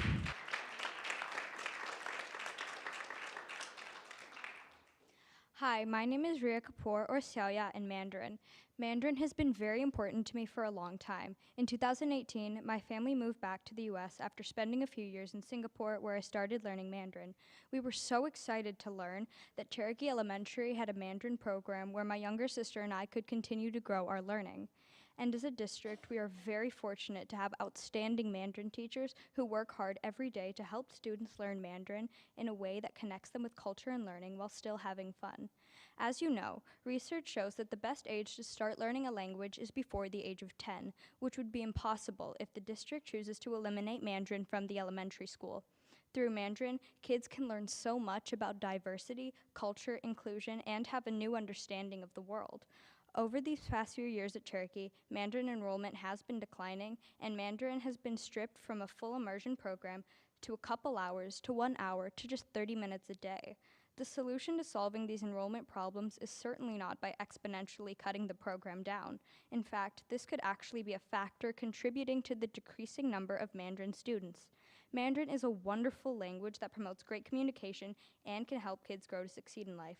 Being able to speak a language that 1/7 of the world can understand is a huge opportunity and can increase a child's chances in getting into a good college while opening doors for a variety of different jobs. Never mind 10 or more years in the future, let me give you an example of when knowing Mandarin allowed me to help another global citizen while making me proud to belong to a school district that prioritized cultural diversity and learning. A couple years ago, I attended day camp. Nearby, there was another girl my age who also attended the camp, but she didn't speak any English as she had just moved from China. So I became her quote-unquote honorary translator.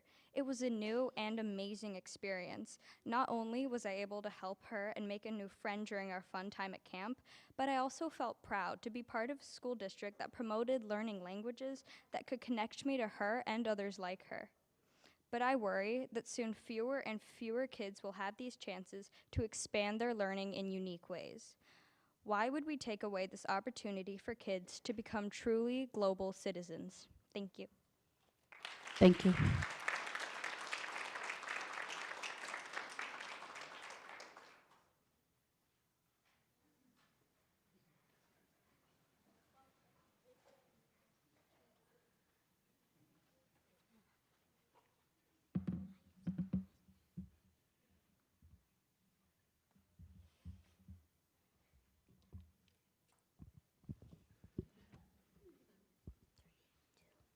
Ni hao. We are Max, Miles, Sophia, and Winston, and we are the 4th grade Mandarin students at Cherokee School.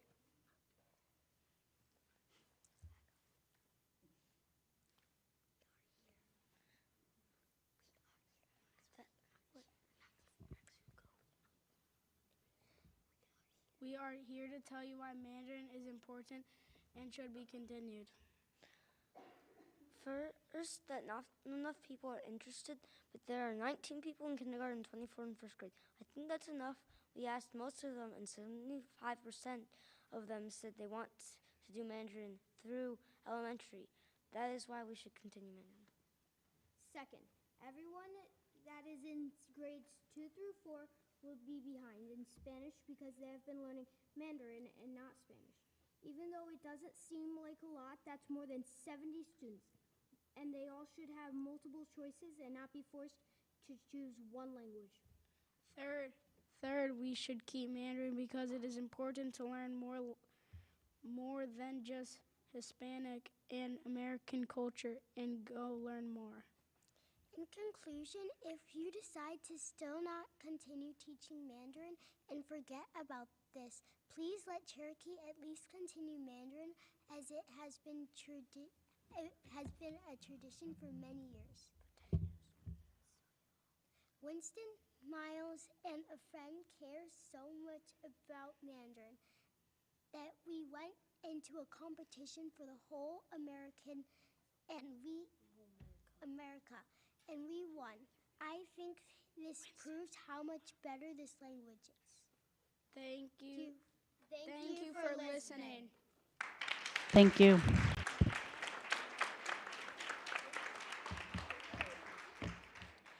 Hello, my name is Archer Pearson, and I am currently a student at Cherokee Elementary, and I have been in the Mandarin program since kindergarten, and I have loved it ever since. It has been my favorite program in the school day, and I want you to please continue it. Thank you for your time. Thank you.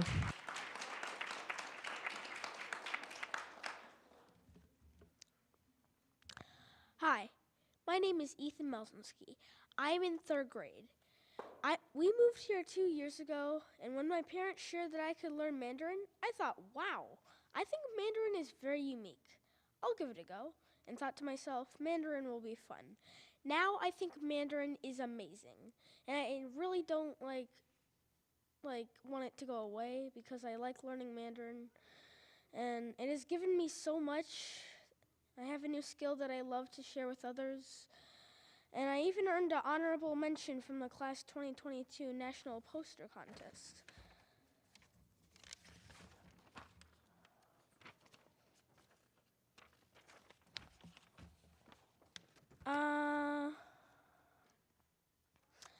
Mandarin has really become a part of me.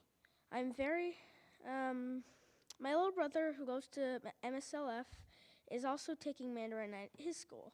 We decorated our house with red balloons for the Lunar New Year and gifted our friends and family oranges for good health in Mandarin. I look forward to attending him in Cherokee next year in 1st grade and sharing the fun of Mandarin together. Mandarin is awesome to learn. Mandarin means a lot to me. Let's keep Mandarin. Thank you.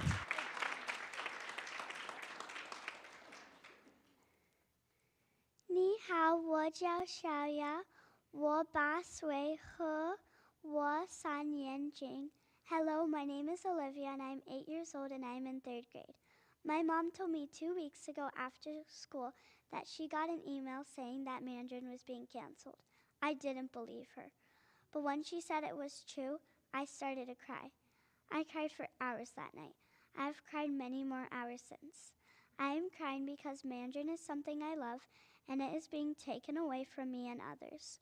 In Mandarin class, I feel special. I meet with a group of students and we work very hard to learn a hard language. We work hard, but we learn so much. In 4 years, we have learned a lot of vocabulary, and I can have conversations with my friends that learn Mandarin too. I can even speak with people who are native Mandarin speakers. Mandarin challenges me and allows me to stretch my brain. I feel smart and challenged when I'm in Wan Lasher's class. Wan Lasher is patient and kind and creative when she teaches us Mandarin. I come from a very multicultural family. My Colombian grandmother has taught me Spanish, and my mom is a Spanish teacher, and she also speaks French. My grandpa could speak 7 languages. Language and culture are important to me and my family. My family and I have attended all of the Mandarin nights here at Cherokee, and I love how creative and special they are. Like when the Chinese paper cutter comes and teaches us special parts of Chinese culture. Even my friends that don't take Mandarin go to these events. My brother Luca is in kindergarten this year, and he and I love to do our Mandarin homework together and help each other out. Sometimes I cry because I'm sad that he will not learn the Mandarin that I have learned so far. I don't live in the Cherokee district. I started going to Cherokee to learn Mandarin. I love Cherokee, and it's an amazing school, but one of the most special things about it is this Mandarin program that so many kids love. I don't want to switch schools. I don't want to switch languages. I don't want to have to wait until 6th grade to continue growing in Mandarin. I have worked so hard for 4 years to get where I am in Mandarin. And I love this class, and I love Wan Nasher, and I love the language. Please don't take Mandarin away. Thank you.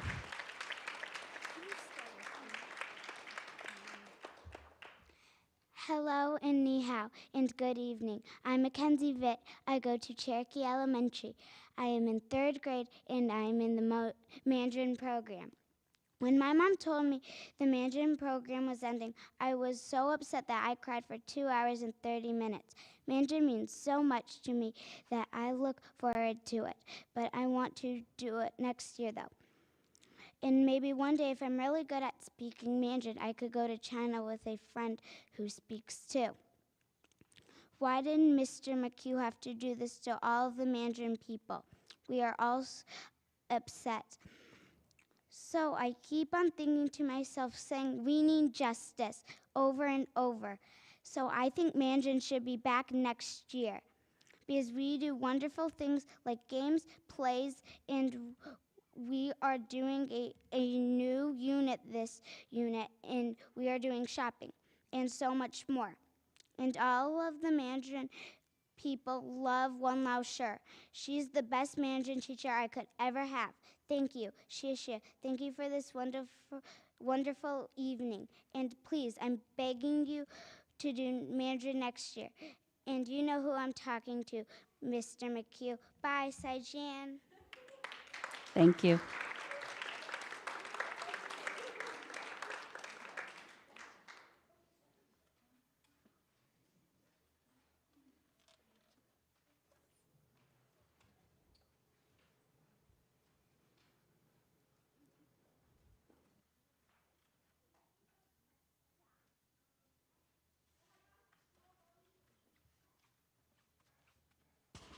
Hi, good evening. My name's Jinsey. I have 3 kids at Everett and 1 in DPM. I figured you needed a break from the Mandarin thing, so I have another question. Although I'm really sad that my kids didn't get to do Mandarin at Everett, and I was really sad to switch Ariana to Latin, especially because I made her do an entire PowerPoint to us on why she wanted to pick Mandarin. She was really passionate about it, so she was really sad, and she didn't even do it at Cherokee, so I support all of these people. But my question to you guys, and I apologize if you've already answered this somewhere. I wish I could go to more of these. These are awesome.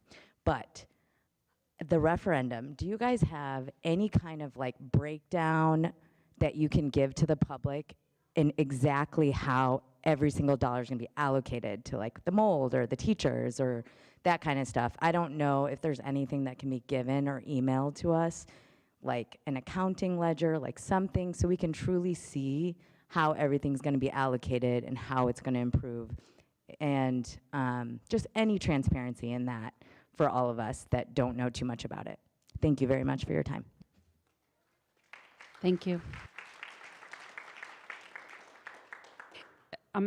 Just to let you know, this is not usually a two-way dialogue for us, so we do not answer questions that are brought up in the moment, but someone will get back to you. Just make sure that you leave your name with, Melissa, will you raise your hand? Thank you. Thank you. Is there anyone else from the public who would like to speak to us this evening? Hi, I wasn't planning on speaking earlier, but there were a few points that were made during Jeff, your presentation, and the superintendent's presentation that I thought we should, the board should certainly ask for clarification. The first one was, you mentioned multiple teachers, right, for Mandarin. The name of the game is also transparency and communication, which has been sorely lacking on this entire topic. So in that, with that in mind, what I wanted to bring up are the number of superintendents and principals that have actually changed in the district, right? There have been multiple. And we would also like to see data on how many other teachers that you've had for some of these other languages or these other subjects, and how does that compare with the Mandarin challenges that you have had. The other question that we would love for the board to ask the administration is, what were the efforts that were made for hiring a replacement or a substitute during the time Wan Laoshe went out on maternity leave with 6 months of notice. This was during COVID. Anyone could have literally taught from anywhere in the world. And I can say this because both my daughters learn Mandarin, and they've learned Mandarin since they were 3 to 5 years old. And we have a tutor for them twice a week, even today. I don't even know what this person sits. So was there really, truly a good effort made to find the right teacher during this time when remote learning was absolutely not only possible, but was the only option? I would encourage the board to ask the administration on hiring statistics. Is what does language hiring look like even for other languages, right? Is Mandarin hiring for Mandarin really that difficult compared to French or Latin? Also, what is the benchmarking that has been done, right? We have other schools in the area where you do have Mandarin teachers. We have colleges where they teach Mandarin. So we would love to see benchmarking data on the hiring efforts and how that compares to the other the hiring efforts for other languages. And have you also considered the impact of enrollment to middle school and high school if you cut the Mandarin program down in the elementary school? This is a self-fulfilling, downward spiraling prophecy that almost seems orchestrated on purpose.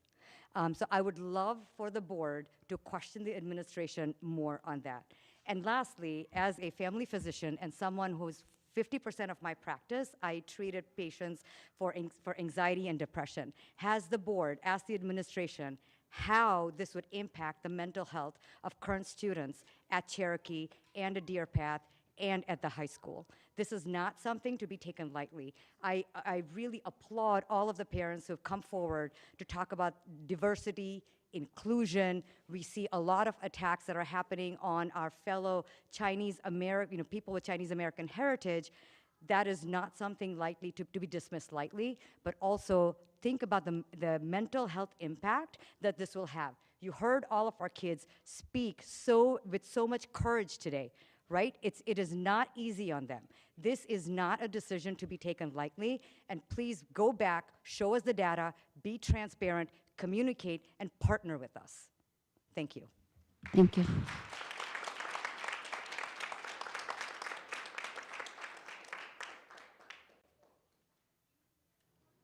Is there anyone else who would like to make a comment this evening? I'll end it for Mandarin. I have just a couple of questions.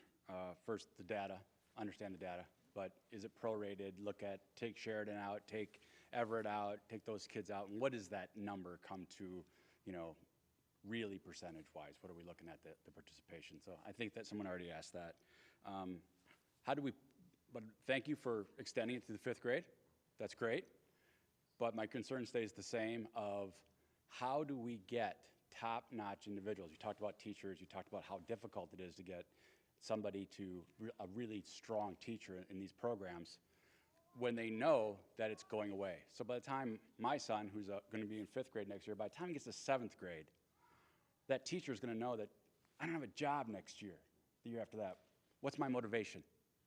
A lot of people say, well, it's to be a teacher, it's to educate. I agree, and they do a great job. I couldn't do what they do. But at the same time, human nature is, I'm not going to put my full effort out. If I know that there really isn't anything after this, I'm going to be looking for my next job. I'm going to be looking for someplace that really wants me. So what's the plan to make sure that we don't dilute the education of these children as we move through the elimination of the program? Okay? So that's my biggest question. Thank you. Thank you.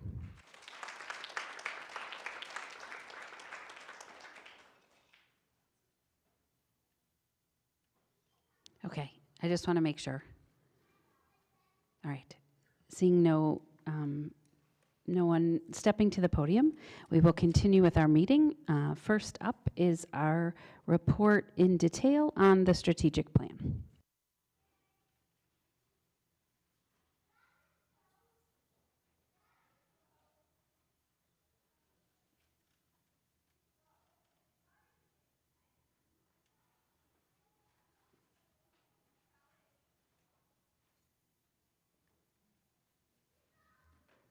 You ready? Okay. The strategic plan for District 67 was the result of probably 6, 7, 8 months of work with a variety of stakeholders. And tonight we're pleased to present to the board the finished product. For those of you who are not familiar with the strategic plan, this was based off of our Portrait of a Graduate, and there are goals or priority areas that then feed into objectives, which are measurable, measurable aspects of the goal, and then we came up with some strategies to meet the objectives. All of these were done by a design team of approximately 50 staff members, parents, board members, and what we're presenting to you tonight are those top 3, the priority areas, objectives, and strategies.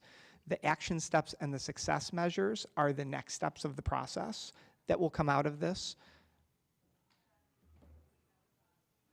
The portrait of a learner is the basis for all of this. We've got our 6 competencies on here. I think the confidence which our students showed tonight being one of them. And there are 3 goals that are part of the strategic plan. Boy, my eyes are having a hard time reading that.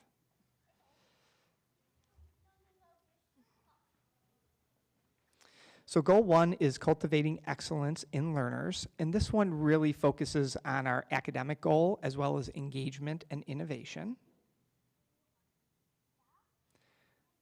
Goal 2 is empowering communities, so this is community partnerships and the sense of belonging in the school community.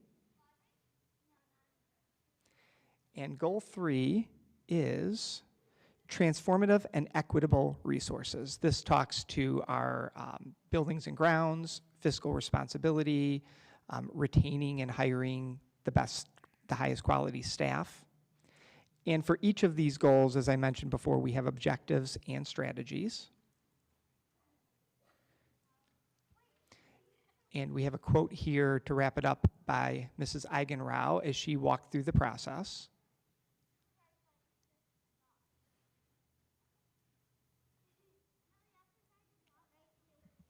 Questions? Any questions from the board on the strategic plan? Only about, I think we've heard a lot about the process, which sounds like it was incredible and very inclusive, which is wonderful. I'm curious about next steps. We approve it tonight, and then what do you do with it? You can take it. You want me to take it? Yeah, it looks like you want to take it. Sure. So the next step, I do want to take it actually. The next step is that we are already beginning conversation on action planning as well as metric development. And we're doing those in 1-year chunks.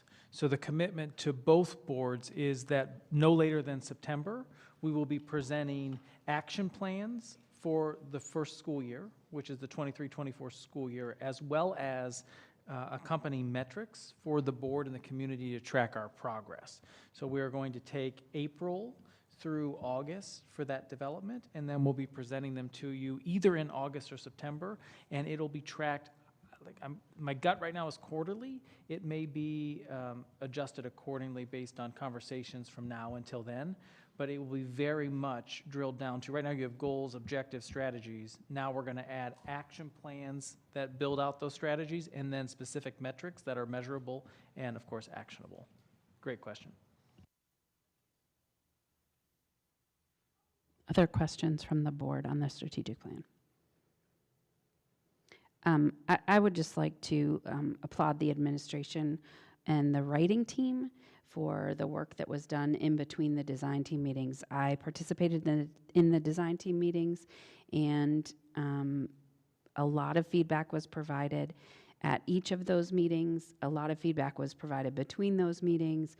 And when I opened this and really read through the depth and the detail that was here, I could hear and see the places where all of the voices in that room were really captured, and all of the interests that were shared through the various hunks and chunks of data that were used to inform the process. So well done. I look forward to witnessing from afar how this goes. Thanks, Suzanne. And we will be releasing should the board approve it tonight, we will be releasing the document to the community tomorrow morning, or tomorrow sometime, I should say. Wonderful, thank you. Next up, we have board committee reports. I can tell you that the Education Committee has not met and will be meeting in April when the pilot is complete. The Finance and Ops. The Finance and Ops Committee has not met since our last meeting either. Thank you. And Policy? Policy Committee has not met since our last meeting, and we do not have a press issue to discuss as of yet. However, we are putting forth some changes to our operating manual that need to have been reviewed by the Policy Committee, and we'll be presenting those in the near future. Thank you. Thank you. Next up, we have liaison reports. I am a representative on the True North Educational Cooperative Leadership Council. We met on March 8th. A couple of points to notice. True North had a parent professional learning opportunity recently that we marketed out to our community. The True North Association of Parents and Staff, their APS board, sponsored a second parent professional learning event recently. It was called IEP, the Basics and Beyond. We will continue to bring those types of opportunities for parent learning to the rest of our district so that families who are impacted may access that learning as a part of the cooperative. That is something that we all have access to. Some exciting news, we approved at the Leadership Council meeting phase 1 of some building and development that is going to be happening on True North's Red Oak campus.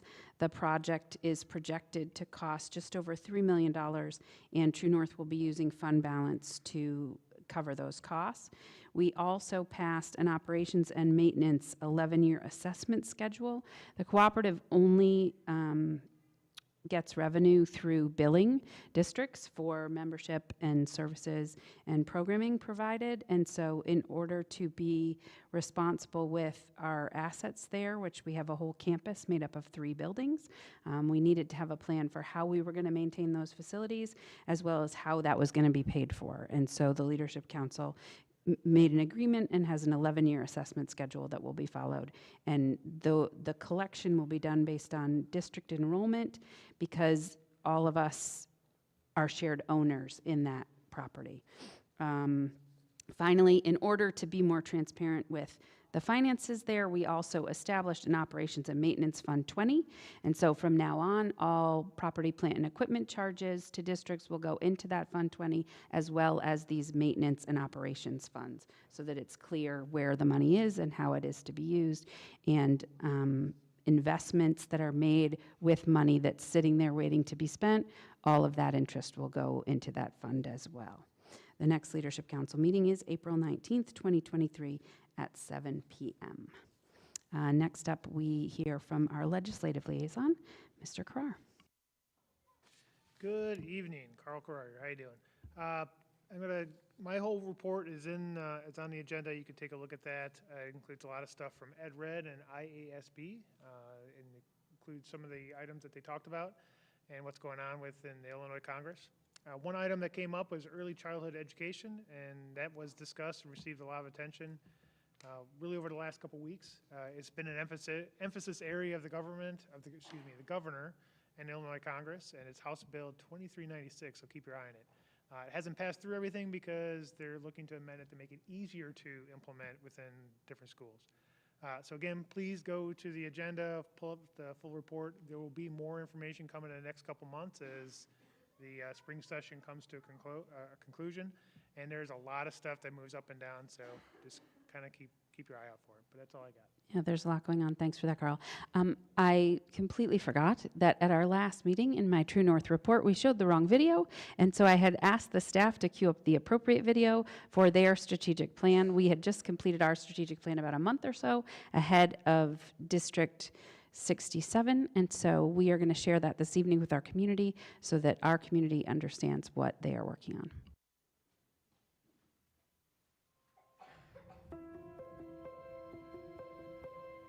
The mission here at True North has been committed to the possibilities in every learner, every day. To truly serve all students, we need to continue to refine our practice so that at the end of the day, parents and the communities at large are ensured that we've done our due diligence to truly educate and teach their kids so that they can exit the school system to lead enviable lives. That's the spirit of this plan, and that's the spirit of the work. The data for the strategic plan came from all segments of the co-op.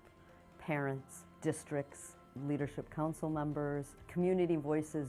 The plan is flexible to be reactive and responsive to student and staff need as well as individual districts' needs. The primary focus of our strategic plan is around learning, advocacy, resource allocation, and communication. The learning goal is probably one of the most exciting goals because it is setting the continued expectation that all of what we do is centered around kids being included. So in the advocacy bucket, the feedback we received was that you can feel really alone as a parent or family of a student with a disability. And so making sure that True North is the voice for those parents, not just at True North or at their home district, but broader, whether it be at the state level or the federal level, and making sure that all students get exactly what they need. This plan looks at all students, not just students with special needs. All students attend the same schools and should be in the same classrooms. Anything that's trying to help support a student who needs that support affects all students. That is sort of at the core of this strategic plan, is looking at what all students need. Advocacy work is critically important because there's so many barriers for all different types of learners and all different types of families.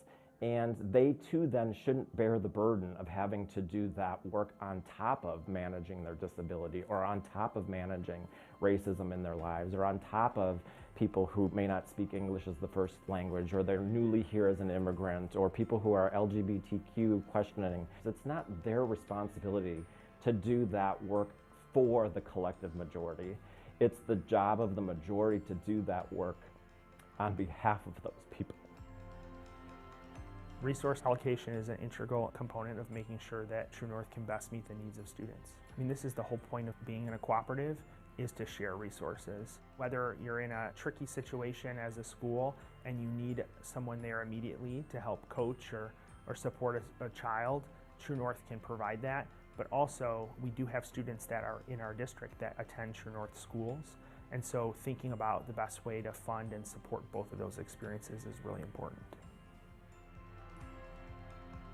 The main driver of communication is to do a couple of things. It is to onboard all different types of people to the work and the mission.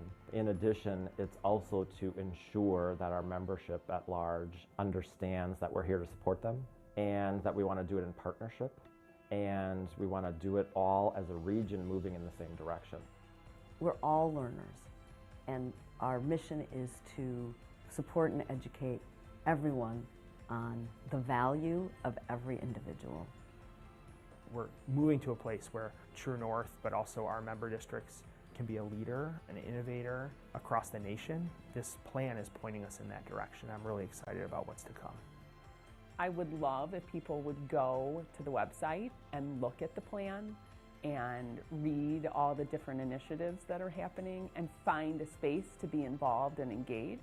There's lots of great work happening and a place and space for everybody to be a part of it.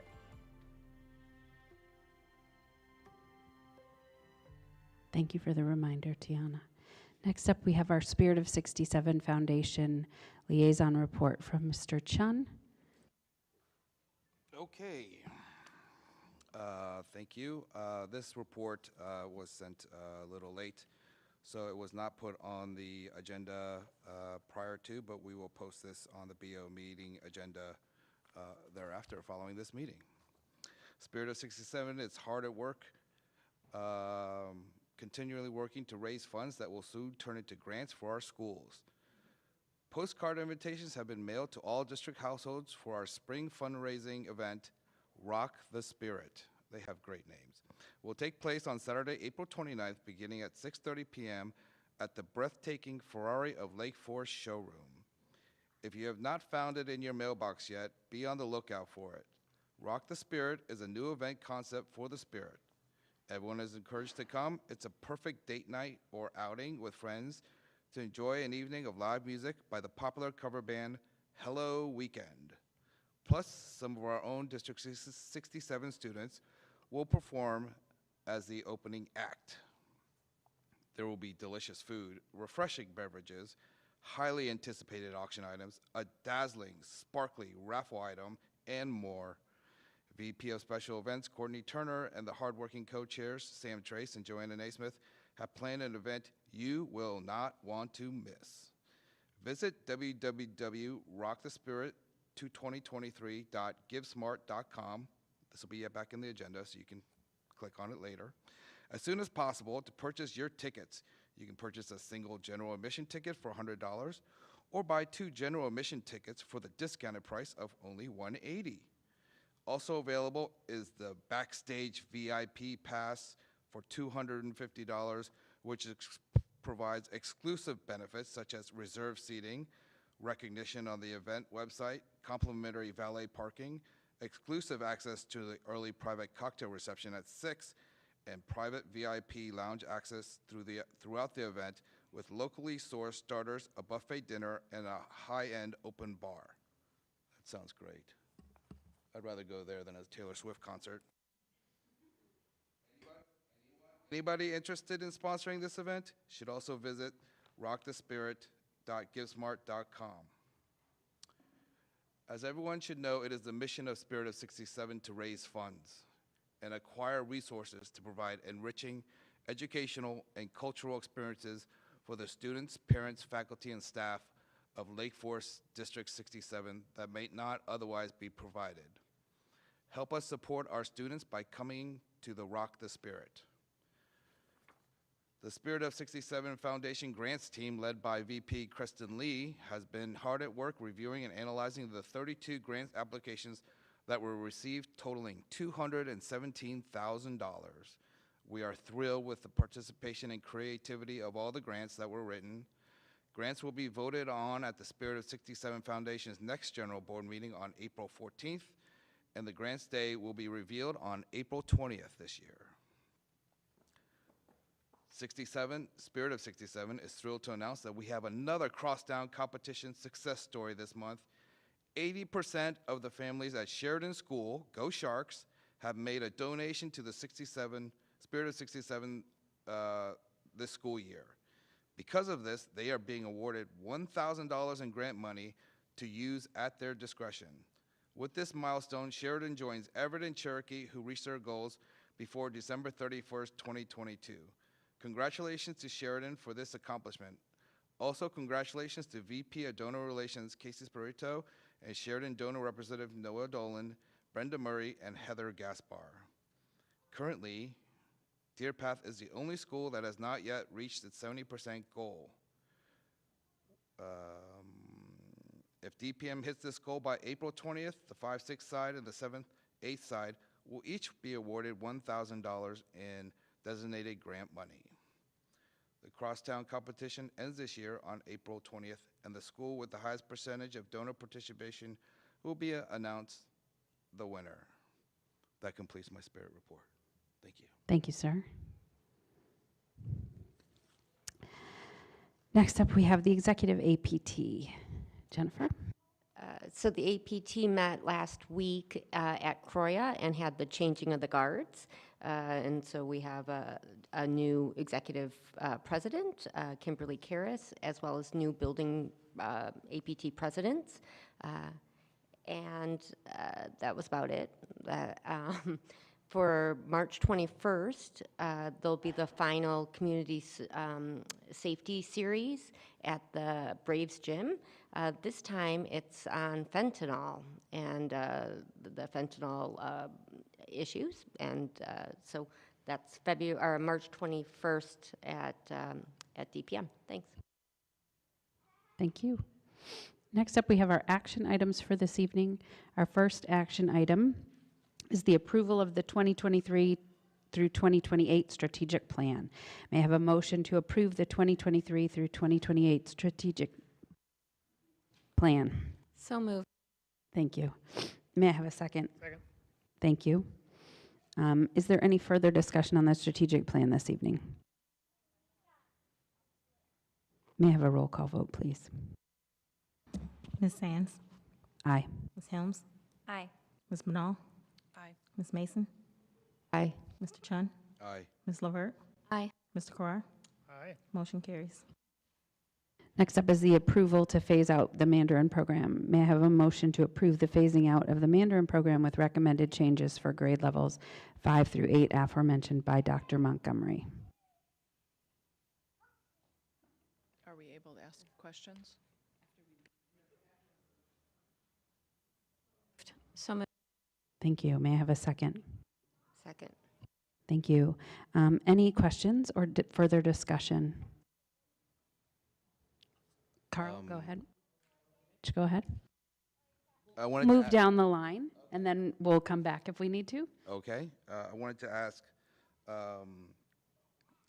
Dr. McHugh and Superintendent Montgomery if they are, what is it we are trying to approve right now, and would you like to amend any approval that you would like us to talk about? For we have considered phase out from allowing 6 through 8 to continue. Now it's 5, 6. Is that what we're still going with? And then elementaries would be ceased, or would you like a longer phase out, which you also considered K through 8, so that some of the kids could continue that were here tonight? At this time, I have not, the only change that I have made and continue to make is moving from 6 to 8 to 5 through 8. Thank you. Emily? I know, Jeff, you had mentioned specifically about scheduling conflicts. Can you speak a little bit more specifically to that? What do you mean by that? Was it the time for the classes, or was there conflicts with other core classes, or what specifically are there scheduling conflicts about?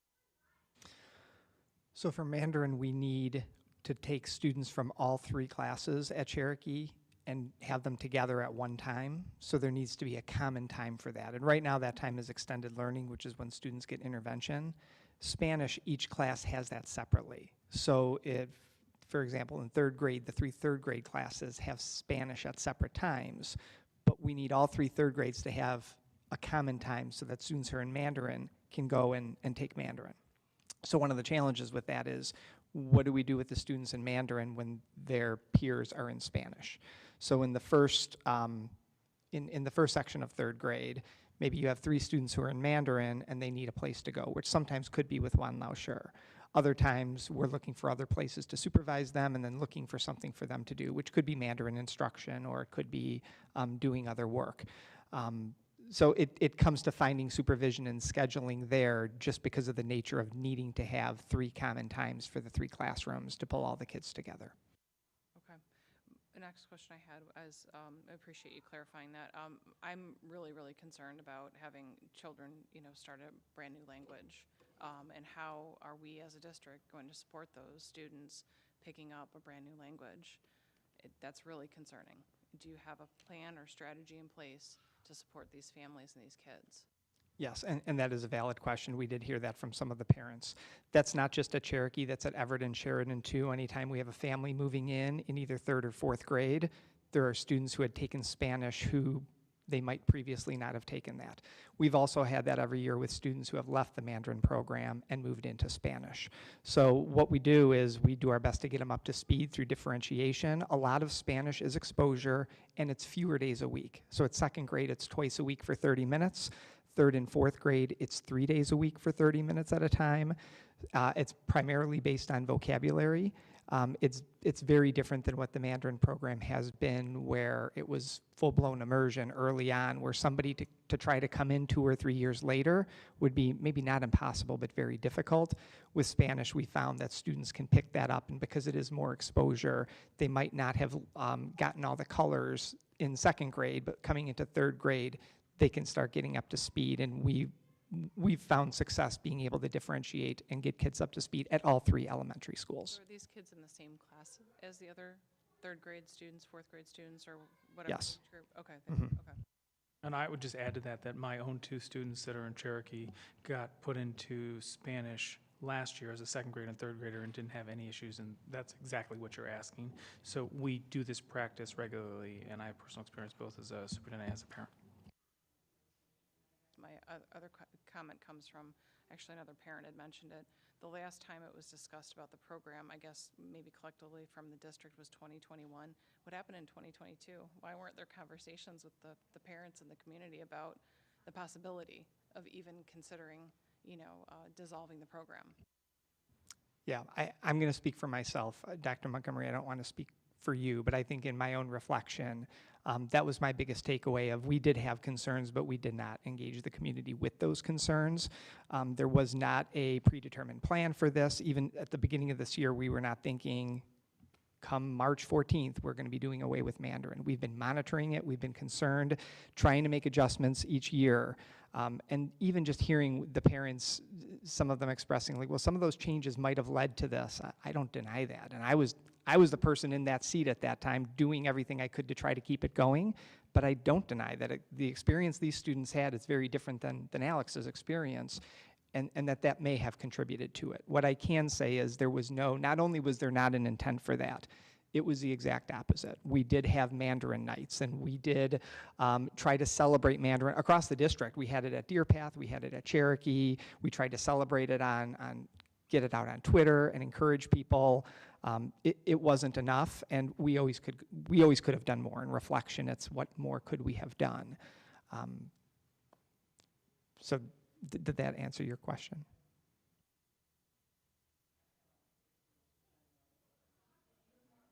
You have more questions? Go ahead, Emily. It's okay. I wanted to ask too about some parents had made mention about really not promoting the program.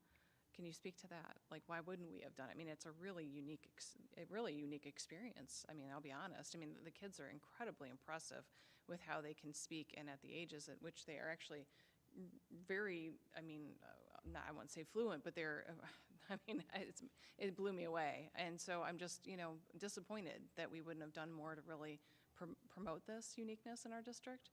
Can you speak to that? Yeah, again, in reflection, we absolutely could have done more.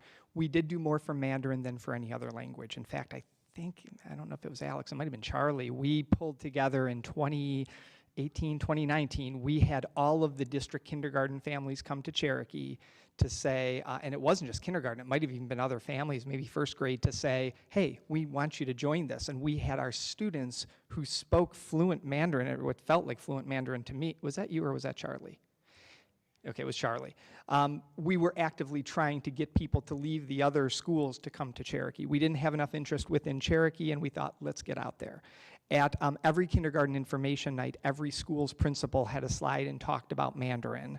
I wish we could have done more with the registration, to Nicole's point on that, but the process was the principals, me or whoever the Cherokee principal was, would reach out to people and say, here's what you're getting with Mandarin. If you're choosing not to have Mandarin, here's what it is, and then talking through it with people. And so we did do things to advertise it. In reflection, could we have done more? Absolutely. I think we always could have done more. I think at the end of the day, what it felt like, what our administration came down to is there wasn't the same demand as there was 4 years, 5 years, 6 years, 7 years ago for it in the community. That was the basis for the decision. And I would just build on that. The level of engagement is far greater of what Dr. McHugh just shared than we do for any of the other languages. So we also have Spanish, French, and Latin in addition to Mandarin right now. In grades 5 through 8 right now, there is double there's 140 French students, and there's 65 Mandarin, and we're advertising more for Mandarin than we are for French, and they're less than half of what we have in our second lowest enrolled. So when you think about advertisement, we could be advertising everything more, but I will tell you that the parents are making the decisions with the students on what they are self-selecting to enroll in with their families, as well as how they're changing and pivoting from one foreign language to the next based on their own decisions as a family. Because I just want to build on this. I think that I could be running a full advertisement program on Latin, on French, and on Spanish, and have the same results. So we're doing more for Mandarin than we are for the other three. I hear what you're saying, but I didn't even realize as a parent that my child could have enrolled in Mandarin in kindergarten. I had no clue. And I didn't realize that. If I'd known that opportunity, I probably would have maybe reconsidered, and he actually did not thrive in Spanish and subsequently is no longer in it, but I didn't know that. I had no clue. Oh, that's okay. This is what it's for. Did you have anything you wanted to ask, Jennifer? Yes, I just had a question. If it went from immersion, a half-day experience, to an hour, to now 30 minutes, to me, it seems like it was kind of dwindling over time, and so it doesn't seem too surprising. However, I'm wondering if a family had all of this commitment into this program, is there a creative solution by way of something like a brainstormer after-school program or some way to support these families that have a real passion for cultivating this experience? Can we do something like that? Yeah, absolutely. We have talked about that. Is what could we provide at Cherokee? Maybe there is an opportunity after school for brainstormers. It wouldn't be the same. We acknowledge that. But something for the students who were in it, who wanted to continue doing some learning, that is something that we've talked about, yes. So my question is, what are the consequences of continuing the program? So if we are deciding to stop doing something, it's because we feel that it's no longer serving us. But are there any other consequences of, if we forced your hand and said, you have to do it tonight, what would be the consequences of that going forward? Part of me would be happy that we continue with Mandarin. Like, Mandarin itself is wonderful.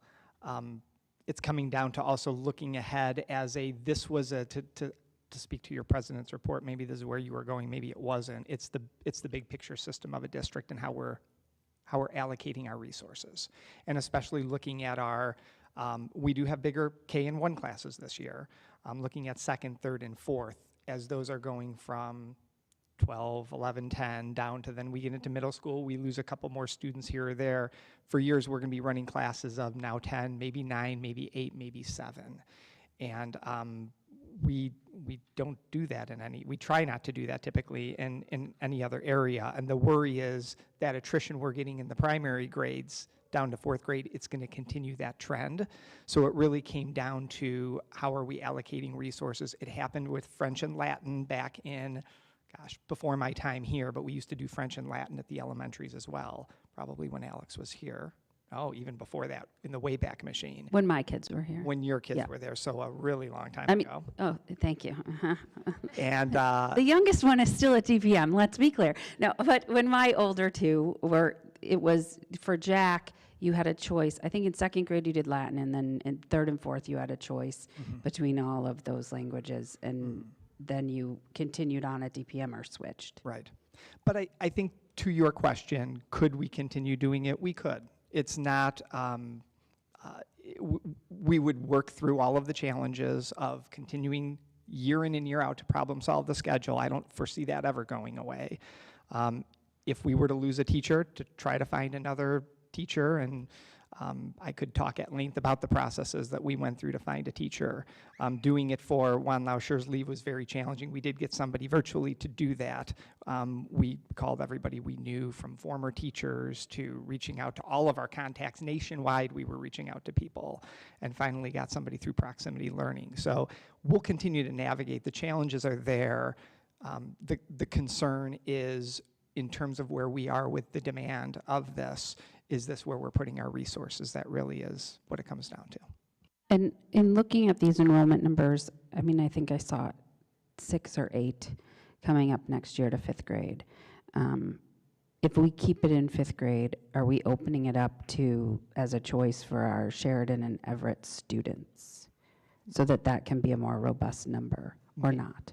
Maybe, although there's challenges with that too. For kids who have been doing it for 5 years, and this is different than the Spanish situation where we can just get kids up to speed. we're not just going to be able to get kids up to speed. So the level of differentiation for that, I'm not sure what that would look like. We haven't thought that through, but that's apples to oranges. The Spanish, I have no concerns about students, because they've been doing it since 2015 with little to no problems that I'm aware of. That would be a totally different animal. Okay, so that would be very difficult. And the other question that I have is, what does the FTE look like? Like, what does the teacher time look like? You're talking about these numbers. Do we have a full-time person at Cherokee? Do we have a full-time person at DPM? Or are these part-time roles? Or with the high school, is that a full-time role or a part-time role? Is there any sharing? Is the high school person not certified to share? Just wondering how that staffing works. Yeah. Because these are not very big numbers. Right. So one of the things we strive to do is if we have a 1.0 teacher, we want to make sure that they are being utilized. That's not a good way of putting it, but they are working. They have a class load or a course load for that full 1.0. We haven't had that in years with Mandarin, so we've been eking that out. We have 2 1.0 teachers who don't have anywhere near a full-time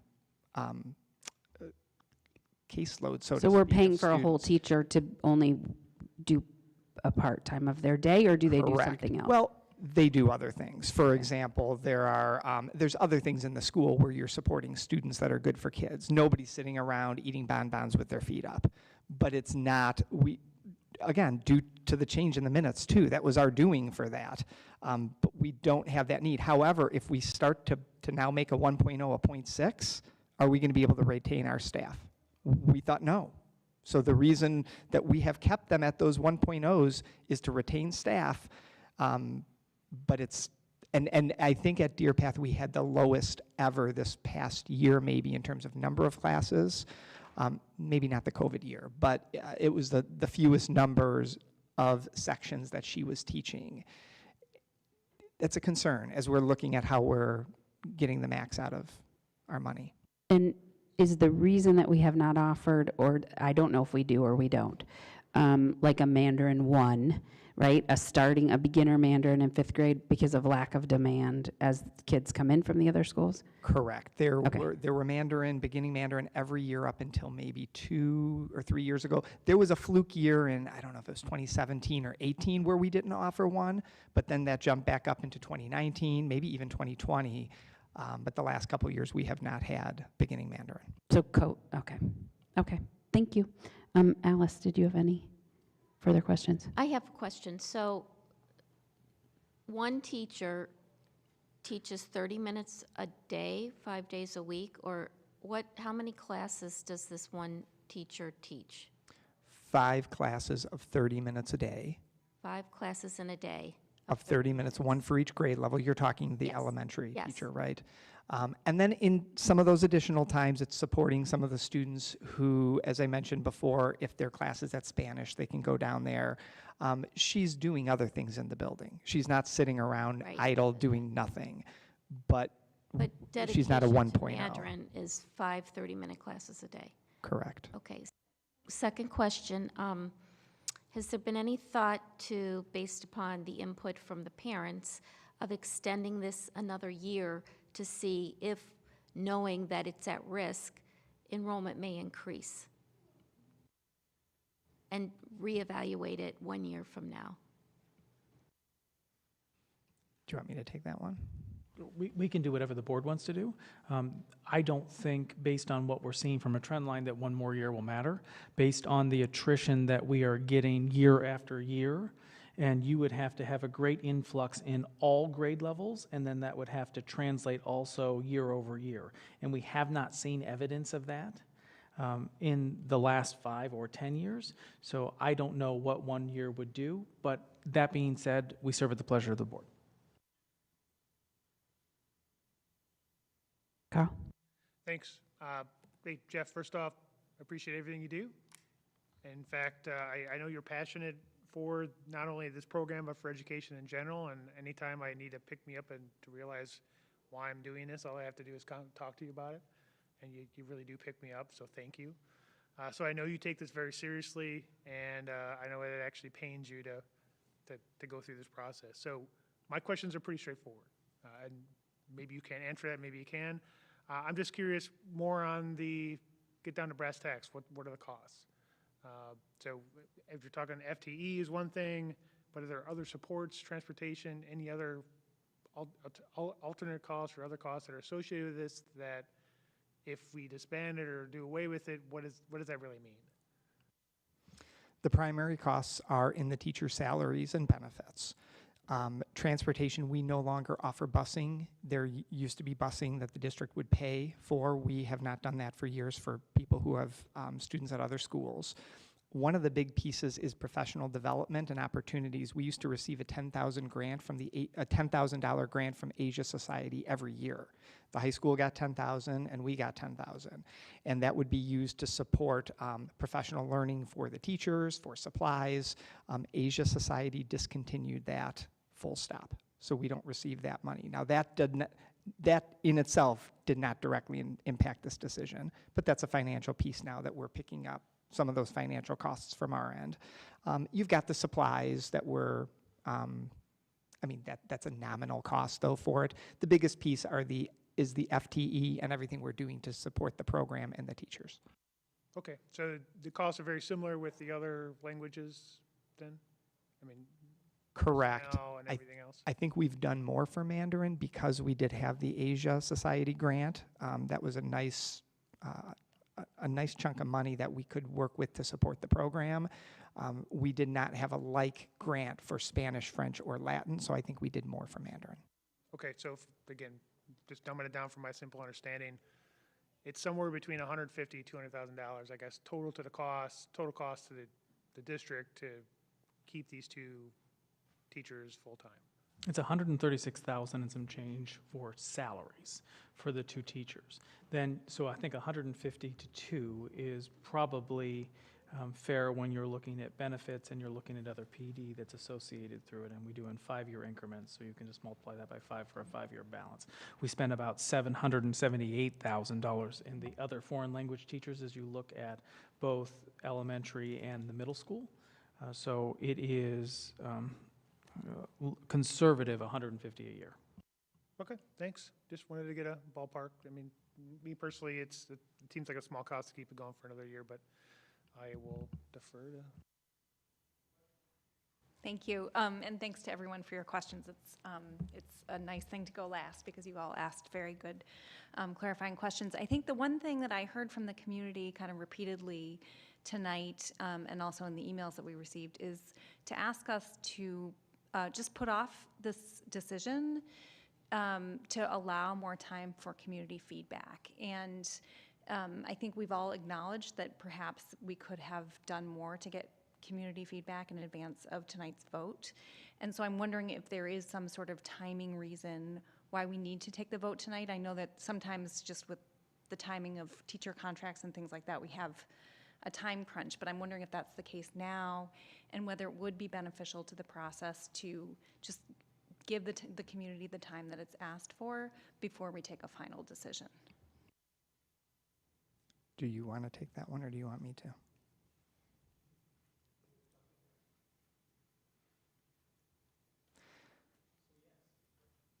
The short answer is yes, there is a timing limitation. You're looking at me like, do you have something to add to that? No. I was very hesitant. I feel like from a board standpoint, again, if I could rewind the tape, engaging the community absolutely from the process, because that part, as much if not more than the decision, is what I've been hearing from people was the toughest with this. So that just being blindsided by that was a big part of the problem. When it comes down from the administration's recommendation is based on a lot of those factors that I don't know how much a month or 2 months or 3 months would change that. So I think it comes down more to you as the board if there are things that would help you with that. I think from our standpoint and from our administration team standpoint, I don't know that having more time would change our recommendation. It would be more of what you as the board feel would be beneficial But Matt, I mean, tell me if you feel otherwise. Yeah, I don't think, I think that if you allow extra time, I don't know what additional feedback that the board would get that they have not gotten tonight in the open comments and the emails that we've had. So I would think that you would get more of similar feedback from that constituent group moving forward. What I would wonder is that going to change your position one way? You're going to be faced with the same decision, whether it's tonight or a month or 2 months from now. I don't know that the feedback would be vastly different, other than if we go out and do a wider assessment of how non-Mandarin parents feel about Mandarin and the impact of the scheduling, but I don't know if even that would change our recommendation, and then also the ultimate decision that's going to fall to all of you about, do you want to extend this or not? Okay, and just to clarify, your recommendation stands regardless of all the feedback that you heard tonight? Mine does, yes. Okay. So Dr. McHugh has taken a great deal of responsibility with this, but ultimately it is my decision. So the ownership falls to me because the superintendent has to make the recommendation. Other questions?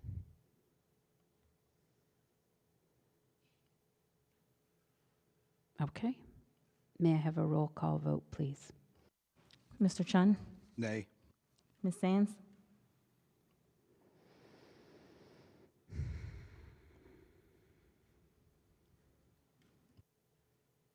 Nay. Ms. Levert? Nay. Ms. Helms? Nay. Ms. Bernal? Nay. Mr. Carrar? Nay. Ms. Mason? Nay. Motion does not carry.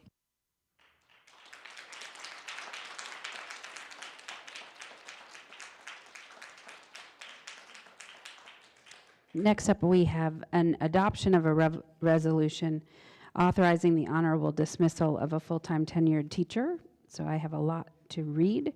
Whereas the Board of Education of Lake Forest Elementary School District 67, Lake County, Illinois, has received reports and recommendation from the administration concerning reducing the number of teachers employed for the next school term. Whereas the Board of Education is required to notify teachers of honorable dismissal at least 45 days before the close of the school term due to the board's decision to decrease the number of teachers employed by the board and or to discontinue some particular types of teaching service. And whereas the Board of Education has determined to decrease the number of teachers employed in the school district for the next term, whereas the teacher hereinafter set forth is employed as a full-time tenured teacher with the school district during the 2022-2023 school year. Whereas, whenever the total number of honorable dismissal notices based upon economic necessity exceeds 5, or 150% of the average number of teachers honorably dismissed in the preceding 3 years, whichever is more, the board is required to hold a public hearing on the question of dismissals. Whereas the Board of Education has determined that the teacher hereinafter set forth shall be honorably dismissed at the end of the 2022-23 school term, pursuant to Section 2412 of the Illinois School Code 105, Illinois CS 5-24-12, as a result of the decision of the Board of Education to decrease the total number of teachers in the school district.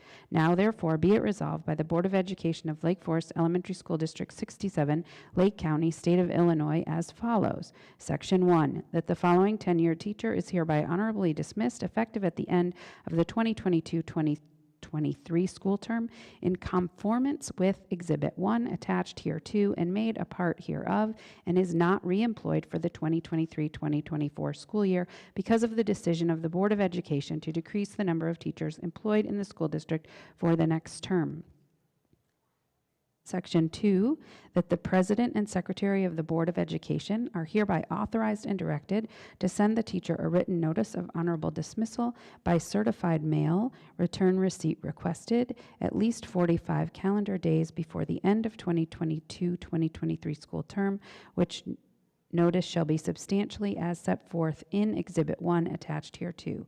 Section 3, that the superintendent or his designee shall also personally deliver a copy of said notice to the teacher at least 45 days before the end of the school term, which notice shall be substantially as set forth in Exhibit 1 attached here to Section 4, that this resolution shall be in full force and effect forthwith upon its adoption.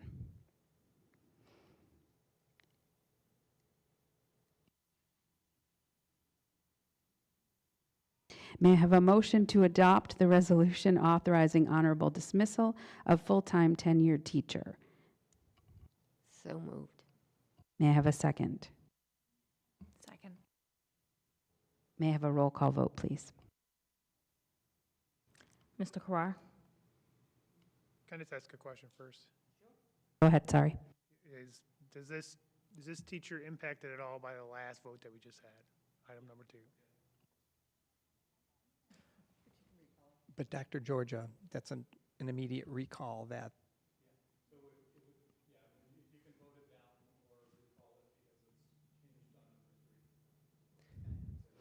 Okay, thank you. But are there more, there's more asking that. people Okay, on yeah, that? okay. No? Okay.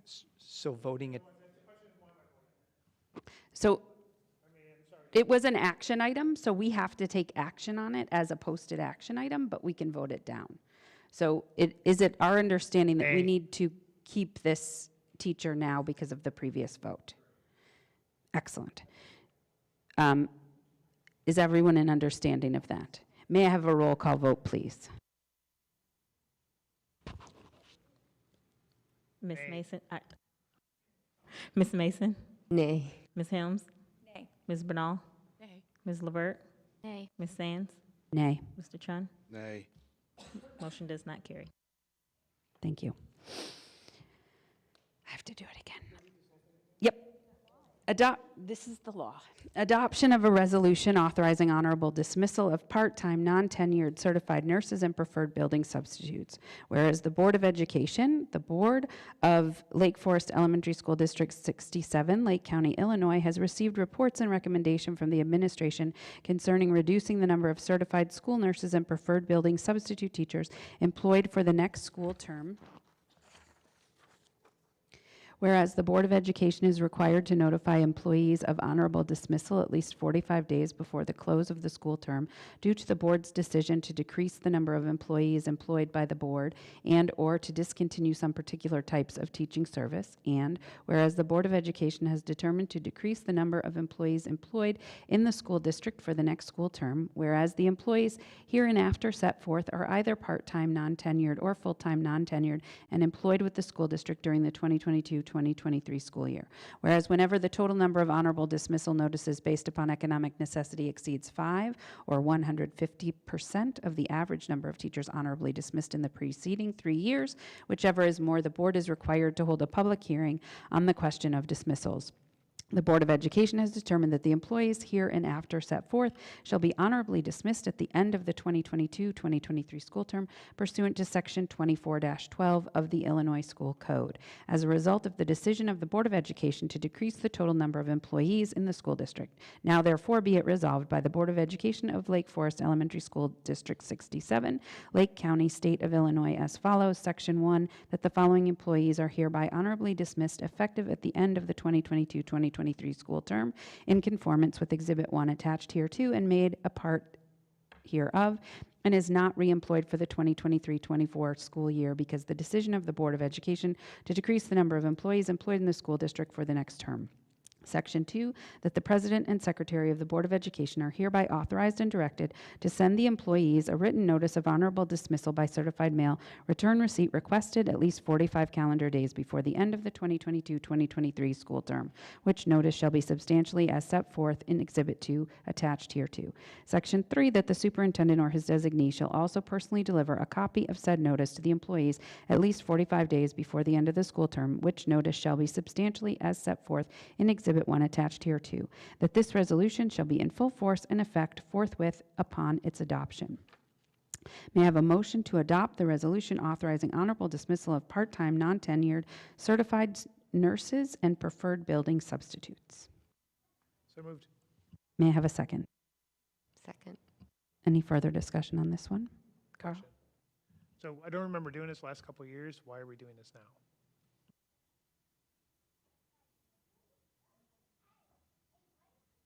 Do you want me to take that one? I'm on the mic. It's the percentage of, it's the number, basically, right? I think we need you to be on a mic so that the live stream gets you, Phil. Thank you. Sorry, Phil.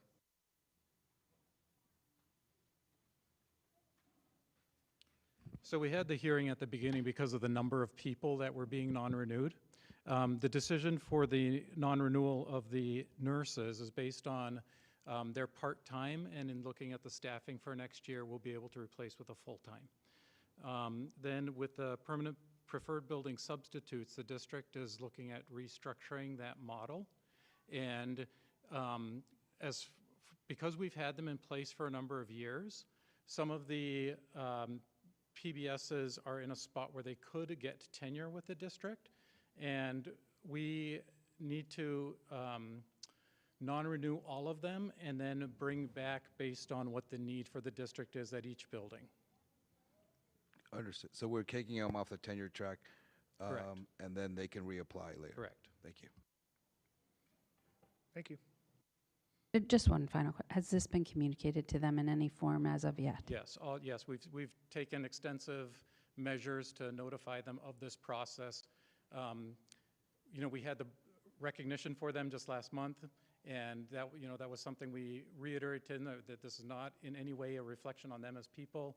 It's just kind of looking at the best needs of the district and what the buildings need coming out of the pandemic with those preferred building substitute positions. Any further questions? May I have a roll call vote, please? Ms. LeVert? Aye. Mr. Carrar? Aye. Ms. Sands? Aye. Mr. Chun? Aye. Ms. Mason? Aye. Ms. Bernal? Aye. Ms. Helms? Aye. Motion carries. Adoption of a resolution authorizing non-renewal of non-tenured teacher. Whereas the Board of Education, the Board of Lake Forest School District 67, Lake County, Illinois, the school district has received reports and recommendation from members of the administration concerning probationary teachers, and whereas such reports and recommendations indicate that the board should dismiss such teachers at the end of the 2022-2023 school term, now therefore be it resolved by the Board of Education of Lake Forest School District 67, Lake County, Illinois, as follows. That this Board of Education hereby determines that the teacher listed on Exhibit 1, attached hereto and made a part hereof, will not be reemployed for the following school term and is hereby dismissed as a teacher and employee in the school district effective at the end of the present 2022-2023 school term. That the President and Secretary of this Board of Education is hereby authorized and directed to give the teacher listed on Exhibit 1 by certified mail return receipt requested, and by personal service, a written notice of this board's decision to dismiss them effectively at the end of the present 2022-2023 school term. The notice shall be substantially in the form of Exhibit 2, attached hereto, and made a part hereof. 3, this resolution shall be in full force and effect upon its adoption. May I have a motion to adopt the resolution authorizing non-renewal of a non-tenured teacher? So moved. Thank you. May I have a second? Second. Any questions on this one? May I have a roll call vote, please? Ms. Bernal? Aye. Ms. Helms? Aye. Ms. Mason? Aye. Mr. Carrar? Aye. Ms. LeVert? Aye. Mr. Chun? Aye. Ms. Sands? Aye. Motion carries. Next, we have the approval to waive the first reading of Policy 450. May I have a motion to approve the waiving of the first reading of Policy 450? So moved. May I have a second? Second. And Mr. Chun, on behalf of the Policy Committee, do you want to just speak to why we're waiving the first reading on this one? This is from the previous press issue, which we actually started back in December. So this has come before the board many times before. What we have found is that it was missing a reference at the bottom to Section 560, expenses. So we just wanted to put that added to the footnote. Wonderful. Thank you, sir. So, yep. So I apologize, I did not see that this was on the board agenda for tonight. I have not reviewed it, but this is not anywhere remotely close to how we actually release bills every single month. So this would be a significant change to the current practice and policy in the internal controls. Then I move that we table this for further.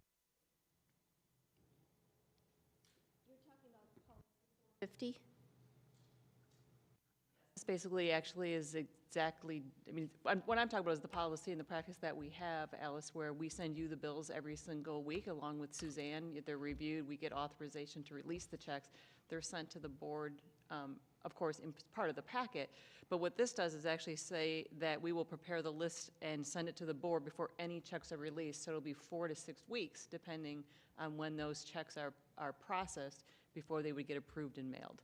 So it's a significant variation of what we currently do. Is the policy committee aware of this? And then may we table this and then circle back in April? Well, Mike, we will have to, but we were only making a change to a footnote or a cross-reference. Right, this is the. So was this a policy part we of the have right press now. packet? This is the policy we have right now. So all we were doing was adding the footnote. So if we want us to change it, then we'd have to put it into policy and change the whole policy. We haven't changed anything else in this. I'm wondering if perhaps the policy wasn't inadvertently changed to a press policy, because we do this a little bit differently than press. Understood. But I hope I would have known before, because 67 has processed checks in the same way that we process them now before I was hired. So they've been doing it this way since before at least 2006. Understood. Okay. So can we correct one problem at a time? Do this one and then come back and correct the entire policy? Yeah? No? Are we saying we've been out of policy since 2006 on how we do payroll payments? No, hold on. I think we need to do some further investigation, because maybe what happened is that when a press issue came out, we just approved it without understanding that was, so I don't know, that could have happened like a month ago as opposed to since 2006. I think we just need to do some more investigation into what happened and figure out how to make it right. I would appreciate that too, because at one time 115 did it differently and they actually adopted 67's policy. So now I'm curious, is the 115 policy also now not reflecting what 115's been doing for about the last 8 to 10 years? Motion to table?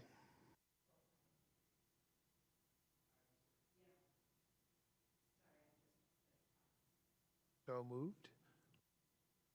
Okay, so rather than continuing with a waive of the first reading of policy 450, we are going to, may I have a motion to table the consideration of policy 450? So moved. May I have a second? Second. May I have a roll call vote, please?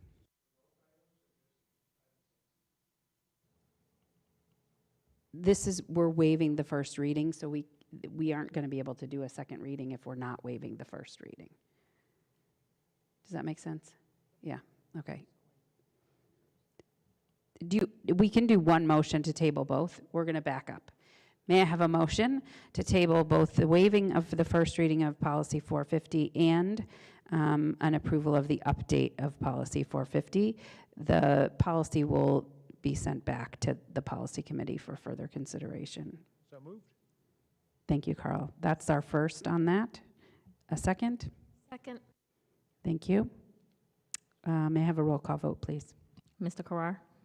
Aye. Ms. Bernal? Aye. Ms. Mason? Ms. Levert? Aye. Ms. Sands? Aye. Mr. Chun? Aye. Ms. Helms? Aye. Motion carries. Next up, we have the consent agenda. Any item on the consent agenda may be removed from the consent agenda at the request of a board member. I would like to remind the community that last month we had to remove some minutes from the consent agenda because we had had a technical difficulty with some of those minutes and the board had not had time to view them in advance of the meeting in full detail. So may I have a motion to approve is there anyone who would like to remove an item from the consent agenda first? May I have a motion to approve the consent agenda items? So including, wait, including approval of the Human Resources Report, new hires, changes of assignment, retirements, resignations, activities, athletics, and test prep assignments, approval of disbursements, payrolls, and financial statements September through December of 2022, approval of disbursements, payrolls, and financial statements January 2023, meetings of a regular meeting and workshop November 15th, 2022, meetings of an executive session November 15th, 2022, meetings of a regular meeting and workshop December 13th, 2022, meetings of an executive session December 13th, 2022, meetings of a regular meeting and workshop February 21st, 2023, meetings of an executive session February 21st, 2023. So moved. May I have a second? Second. May I have a roll call vote, please? Mr. Chun? Aye. Mr. Carrar? Aye. Ms. Levert? Aye. Ms. Mason? Aye. Ms. Helms? Aye. Ms. Sands? Aye. Ms. Bernal? Aye. Motion carries. Next up, we have the announcement of our FOIA requests from the past month or so. Frank McCormick, 2/13/23 completed. IRTA 1/26/23 completed. Liam Blackley, 3/1/23 completed. Andrea Batista, 1 of 2, 3/1/23 completed. Andrea Batista, 2 of 2, 3/1/23 in progress.